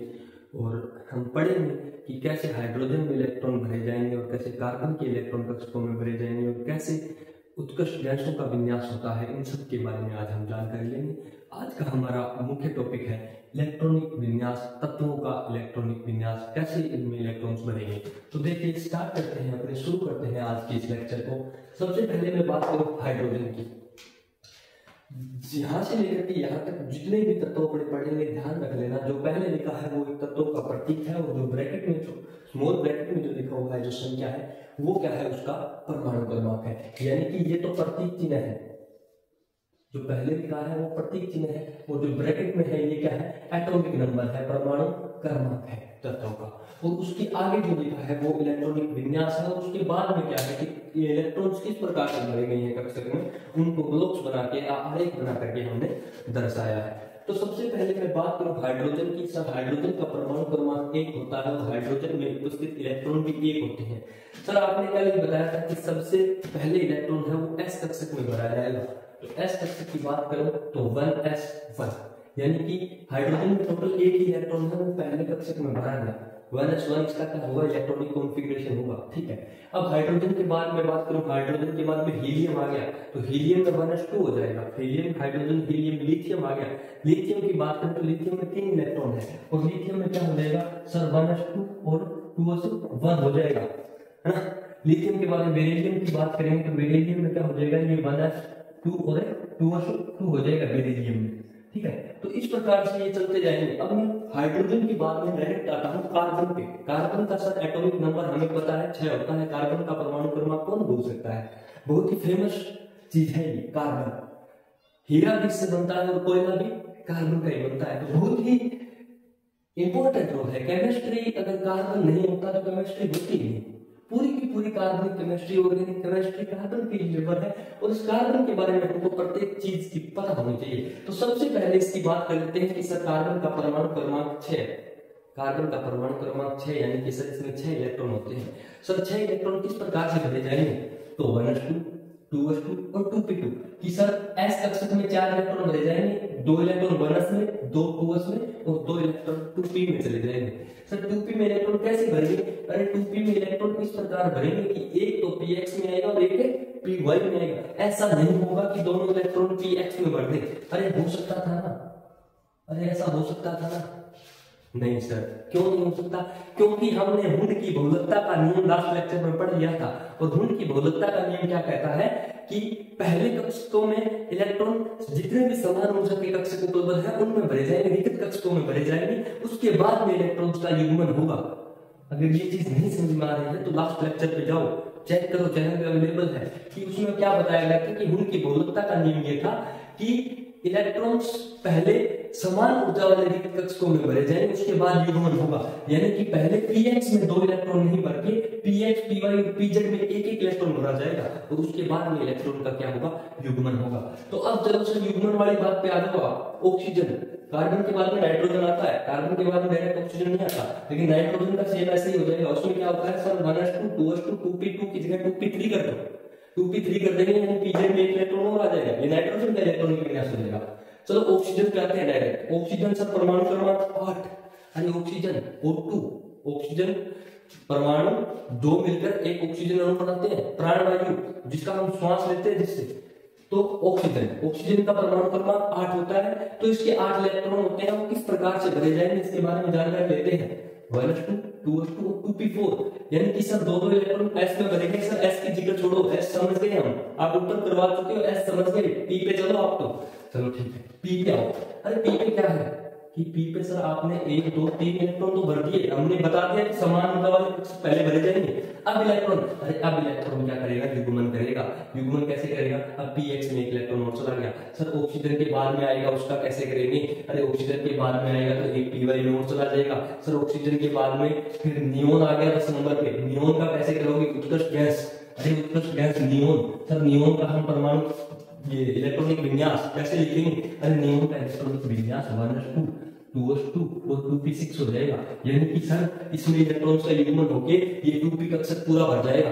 अच्छा ठीक है सर, यहाँ तक आपको समझ में आ गया होगा कि नियोन का इलेक्ट्रॉनिक विन्यास में 2p6 यानी कि 2p कक्षक भी पूरा भर गया। अब बात करें तो अब कहाँ चले, अरे हमने कल पढ़ लिया था सर कि n+l का रूल लगता है, और n+l में जिस कक्षक का मान कम होता है उसमें इलेक्ट्रॉन पहले भरा जाता है। तो सर अब 2p के बाद में इलेक्ट्रॉन भरे जाएंगे 3s में, इसमें 3s में सोल्यूशन पे चलो 1s2 2s2 2p6 और 3s1। अरे इससे पहले वाला इलेक्ट्रॉनिक विन्यास ये ग्राफ मैंने नहीं दर्शाया तो क्या आप समझ गए, ये नियोन में आ गया, ये नियोन में आ चुका है। अब नियोन के बाद वाला सोडियम 11 नंबर, एटॉमिक नंबर 11, परमाणु क्रमांक 11, टोटल इलेक्ट्रॉन 11, 6 और 4 10। सर ये तो समझ चुके हैं, अब 3s वाला बताओ आपको, 3s में चला जाएगा एक इलेक्ट्रॉन, इस प्रकार से दर्शा देंगे। अरे सर ये क्या लिख दिया फिर आपने, ये नियोन, ये क्या है, अरे इसका मतलब ये है कि नियोन क्या है, उत्कृष्ट गैस, और इसका जो अष्टक होता है वो पूर्ण होता है। सर अष्टक पूर्ण का मतलब क्या हुआ, अष्टक पूर्ण का मतलब ये हुआ कि इसके संयोजकता कोष में कंप्लीट होता है, इसका संयोजकता कोष होता है, उसमें ना तो इलेक्ट्रॉन एक्स्ट्रा होते हैं डोनेट करने के लिए और ना ही इसको इलेक्ट्रॉन की नीड होती है, इसका अष्टक पूर्ण होता है। संयोजकता कोष क्या होता है, संयोजकता कोष, अरे संयोजकता कोष की बात करूं तो किसी भी परमाणु के बाह्यतम कोष को संयोजी कोष या संयोजकता कोष कहते हैं। यानी कि किसी भी परमाणु के बाह्यतम कोष को, इसके बाह्यतम कोष में 8 इलेक्ट्रॉन अष्टक पूर्ण है, तो यहाँ पे मैं लिख सकता हूँ जो भी उत्कृष्ट गैस आती है, यानी कि नियोन लिख दिया। इसका मतलब ये है कि इससे पहले जो परमाणु विन्यास है ना वो नियोन का विन्यास है, और उसके बाद में 3s1 जोड़ दो, यानी कि नियोन के विन्यास के आगे 3s1 जोड़ेंगे तो किसका, सोडियम का इलेक्ट्रॉनिक विन्यास आ जाएगा। ठीक है चलो सर आप 15 पे क्यों आ गए, अरे मैं 15 पे इसलिए आ गया क्योंकि यहाँ पे 3p का जिक्र आएगा, 3s यहाँ से छोड़ो, आगे बढ़ते जाएंगे, 11 के बाद में 12 नंबर पे परमाणु जो भी आएगा उसका 3s2 हो जाएगा, फिर 3p पे चले जाएंगे, फिर उसका क्या मिलेगा, इससे 12 के बाद 13 वाला एटॉमिक नंबर 13, उसमें 3s2 3p1 हो जाएगा। ऐसे चलते चलते मैं 15 पे आ गया, फास्फोरस में टोटल इलेक्ट्रॉन कितने, 15 15 कैसे भरेंगे, सर ये तो नियोन का आ गया, ये तो नियोन वाला विन्यास आ गया, आप तो आगे वाला बताओ। अरे 3s2 टोटल कितने बच गए, सर 3 बच गए, क्योंकि 10 तो नियोन तक आ गए, 2 ये भर दिए, 12 भर दिए, 3 बच गए, 3 चले जाएंगे 3p में। अब सर p तो पहले आ गया था, ये दोबारा से कैसे आएगा, ये 2p था, ये 3p है, ये 2p था, ये 3p है, ये 2p उपकोष था, ये 3p उपकोष है, ये 3p उपकोष के px py और pz कक्षक है, तो इनमें फिर से एक इलेक्ट्रॉन बना गया। इसी प्रकार अपने चलेंगे किसके लिए, पोटासियम परमाणु क्रमांक 19। सर आपने अभी बता दिया कि 10 इलेक्ट्रॉन इस प्रकार से, 2 ये भर दिए, सर p में 6 आते हैं, यहाँ तक ठीक है 18। अब किस में भरे, अरे कल ही किया था कि इलेक्ट्रॉन 3d और 4s में पहले किस में जाएंगे, सर इस हिसाब से तो आप यहाँ पे ये करते आ रहे थे 1s2 2s2 2p 3s 3p, तो 3d आना चाहिए, नहीं 3d नहीं आएगा। अरे कल ही किया था सर, इसके लिए n का मान 3 और l का मान 2, यानी टोटल योग 5 आ रहा है, और सर इसके लिए 4 + 0 क्या रहा है, ये n+l रूल। लास्ट लेक्चर देखो एक बार वापस जाके, वहां पे बताया है n+l रूल के अकॉर्डिंग n+l का मान n+l यानी कि मुख्य क्वांटम संख्या और विवरणसी क्वांटम संख्या उनका योग करेंगे तो 4 कम होता है किसका, 4s का। तो पहले इलेक्ट्रॉन 4s में जाएगा ना कि 3d में। तो जो अपना बात करें पोटासियम, इसका इलेक्ट्रॉनिक विन्यास कुछ इस प्रकार से होगा कि 1s2 2s2 2p6 3s2 3p6, यहाँ तक तो ठीक है। लेकिन अब 3d1 न होकर के क्या होगा, 4s1 होगा। अब 19 के बाद में 20, पोटासियम के बाद में कैल्शियम की मैं बात करूंगा तो वहां पे 4s2 हो जाएगा। उसके बाद में आप अपने चलो ठीक है सर आप पोटासियम तक चले गए, लेकिन अब 3d में कैसे भरेंगे, अरे 3d में भरेंगे ना, जैसे ही 4s का अक्सर भर जाता है 3d में भी जाएंगे, 3d को खाली थोड़ी छोड़ेंगे। कैसे, अरे सर स्केडियम में आ जाओ, स्केडियम में आ जाओ, स्केडियम 21 परमाणु क्रमांक एटॉमिक नंबर 21। सर इसमें क्या हुआ, सर यहाँ तक तो आप छोड़ दो, हमें ये पता है, ये यहाँ तक आप पढ़ चुके हैं, आप तो ये कहानी बताओ 3d1 और 4s2 वाली।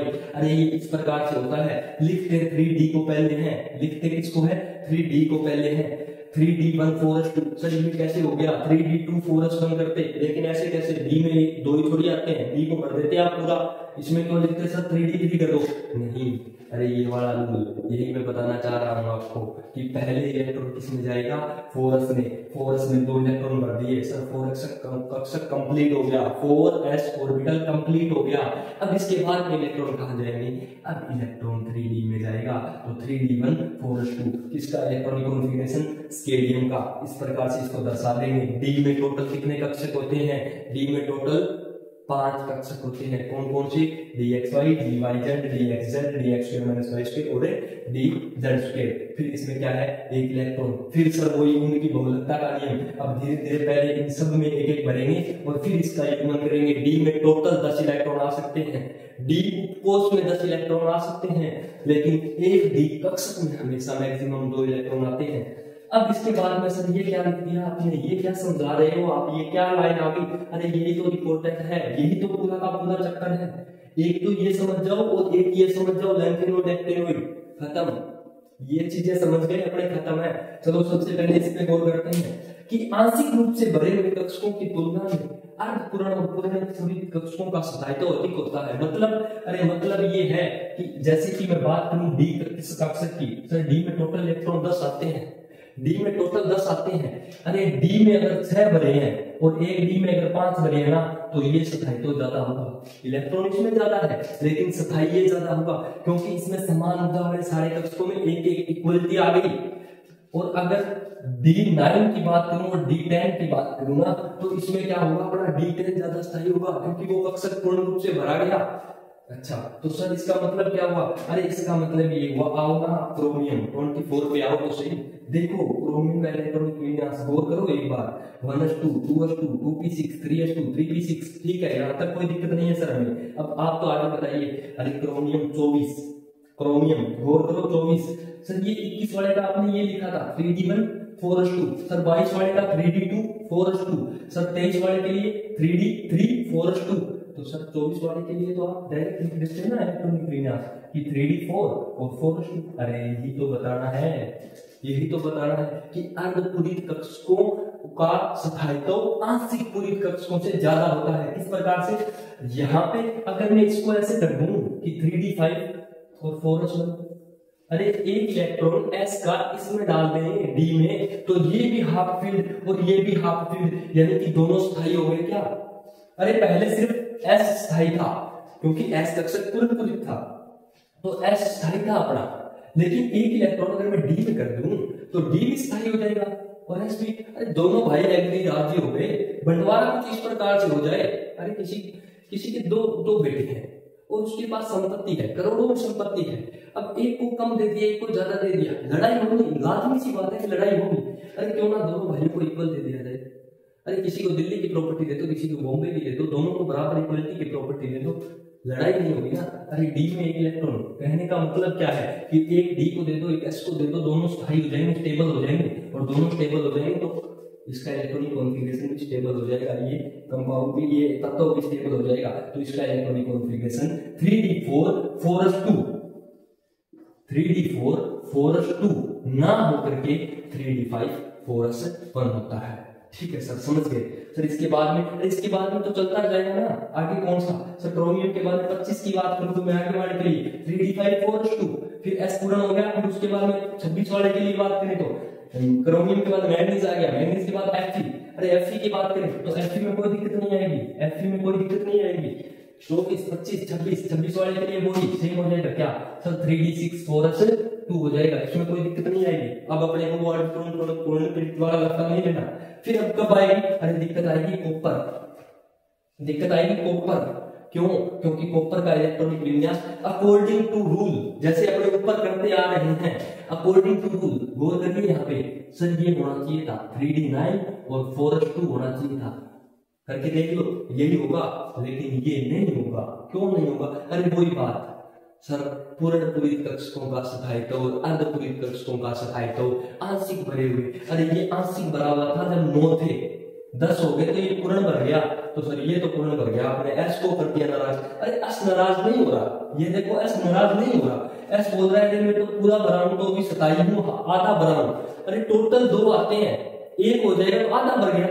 एस खाली नहीं हुआ, आंशिक भी नहीं हुआ, तो क्या हो गया, एस अर्धपूरित हो गया, फिर स्थायी है, और ये पूर्णपूरित होकर स्थायी है। तो स्थायित्व तो मेंटेन हो रहा है, स्थायित्व तो बना रह रहा है। तो इस प्रकार से कॉपर का इलेक्ट्रॉनिक विन्यास 3d10 फोरस 1 हो जाएगा। उसके बाद में अक्सर उसके बाद में चलता जाएगा इस प्रकार से। जहां पर भी अर्धपूरित पूर्णपूरित की बात आएगी अपने कर देंगे सर, हम समझ गए, 2 एग्जांपल बहुत है। आप तो आगे चलिए, अरे चलते हैं आगे। आइए फिर लैंथेनोइड श्रेणी, एक्टिनोइड श्रेणी। सर क्या होता है लैंथेनोइड श्रेणी, क्या होता है एक्टिनोइड श्रेणी? अरे लैंथेनोइड श्रेणी और एक्टिनोइड श्रेणी की अगर मैं बात करूं तो लैंथेनम से लेकर के लैंथेनम और कितने नंबर पे, एटॉमिक नंबर 57, लैंथेनम से लेकर के ल्यूटीशियम 71, एटॉमिक नंबर परमाणु क्रमांक 71, इनके बीच में जो टोटल 14 तत्व आते हैं, 14 एलिमेंट आते हैं, उनको हम लैंथेनोइड श्रेणी या लैंथेनोइड तत्व कहते हैं। तो सर फिर एक्टिनोइड, अरे एक्टिनोइड, एक्टिनियम 89, परमाणु क्रमांक 89, 89, एक्टिनियम से लेकर के लोरेंसियम 103, परमाणु क्रमांक 103, इसके बीच में जो तत्व 14 आते हैं उसको हम कहते हैं एक्टिनोइड श्रेणी या एक्टिनोइड तत्व। ठीक है सर। फिर इसका इलेक्ट्रॉनिक विन्यास, अरे इसका इलेक्ट्रॉनिक विन्यास मैं बताता हूँ क्या होगा।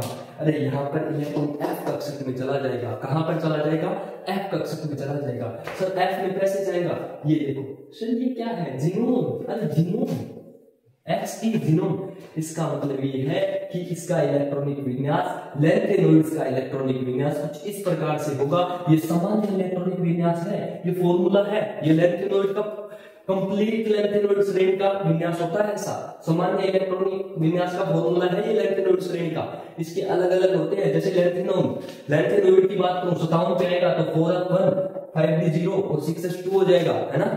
तो इसमें क्या है, ये जीनोम सर उत्कृष्ट गैस है। जीनोम के इलेक्ट्रॉनिक विन्यास के आगे अगर ये वाला फॉर्मूला अप्लाई कर रहे हैं, जैसे 1 से 14 यानी 1 से 14, टोटल कितने 14 होते हैं। एक नंबर पे लैंथेनियम 57 परमाणु क्रमांक, आगे लास्ट वाला जब बात करूं मैं ल्यूटीशियम 71 वाले के लिए तो 4f14 हो जाएगा, 5d0 और 1। और इसके लिए बात करें एक्टिनोइड के लिए तो ये है रेडोन आरएन। अब रेडोन के विन्यास के आगे अगर हम ये जोड़ देंगे सर 5f1 1 से 14, 6d0 से 1 और 7s2, इस प्रकार से ये सामान्य इलेक्ट्रॉनिक विन्यास है किसका, एक्टिनोइड श्रेणी का। BSc semester first, BSc semester second सबसे इंपॉर्टेंट है, ये बहुत बार पूछा जा चुका है। बीएससी बीएड फर्स्ट ईयर हर बार आता है। लैंथेनोइड श्रेणी का सामान्य इलेक्ट्रॉनिक विन्यास बताइए, एक्टिनोइड श्रेणी का सामान्य इलेक्ट्रॉनिक विन्यास बताइए, तो वो कुछ इस प्रकार से हो जाएगा। ठीक है सर। इसके बाद में एक छोटी सी बात लैंथेनोइड और एक्टिनोइड के लिए बता देता हूँ। ये एफ ब्लॉक के तत्व कहलाते हैं। कौन से तत्व कहलाते हैं, एफ ब्लॉक के तत्व कहलाते हैं। और इन्हीं को हम क्या कहते हैं, अंतर संक्रमण तत्व। अंतर संक्रमण तत्व, inner transition elements, inner transition element, inner transition elements, इसी को हम क्या कहते हैं, इनर ट्रांजिशन एलिमेंट, अंतर संक्रमण तत्व कहते हैं। क्यों कहते हैं, क्योंकि इनका इलेक्ट्रॉन एफ ब्लॉक में या एफ कक्षक में चला जाता है। जब इसका इलेक्ट्रॉनिक विन्यास हम पढ़ते हैं तो इसका एक इलेक्ट्रॉन या इसके इलेक्ट्रॉन्स एफ कक्षक में चले जाते हैं, इसलिए इसे इनर ट्रांजिशन एलिमेंट या अंतर संक्रमण तत्व कहते हैं। लास्ट ईयर 2024 अभी जो एग्जाम हुआ है बीएससी सेकंड सेमेस्टर का, उसमें ये क्वेश्चन पूछा जा चुका है, काफी इंपॉर्टेंट है। तो यहाँ तक अपने क्या होगा, इलेक्ट्रॉनिक विन्यास, इलेक्ट्रॉनिक कॉन्फ़िगरेशन तत्वों का कंप्लीट हो गया। कोई भी डाउट है तो आप कमेंट सेक्शन में मेरे से पूछ सकते हो, कोई भी दिक्कत नहीं है, हम उसको क्लियर करते हैं। तब तक के लिए धन्यवाद, मिलते हैं नेक्स्ट लेक्चर में केमिस्ट्री के एक और टॉपिक के साथ।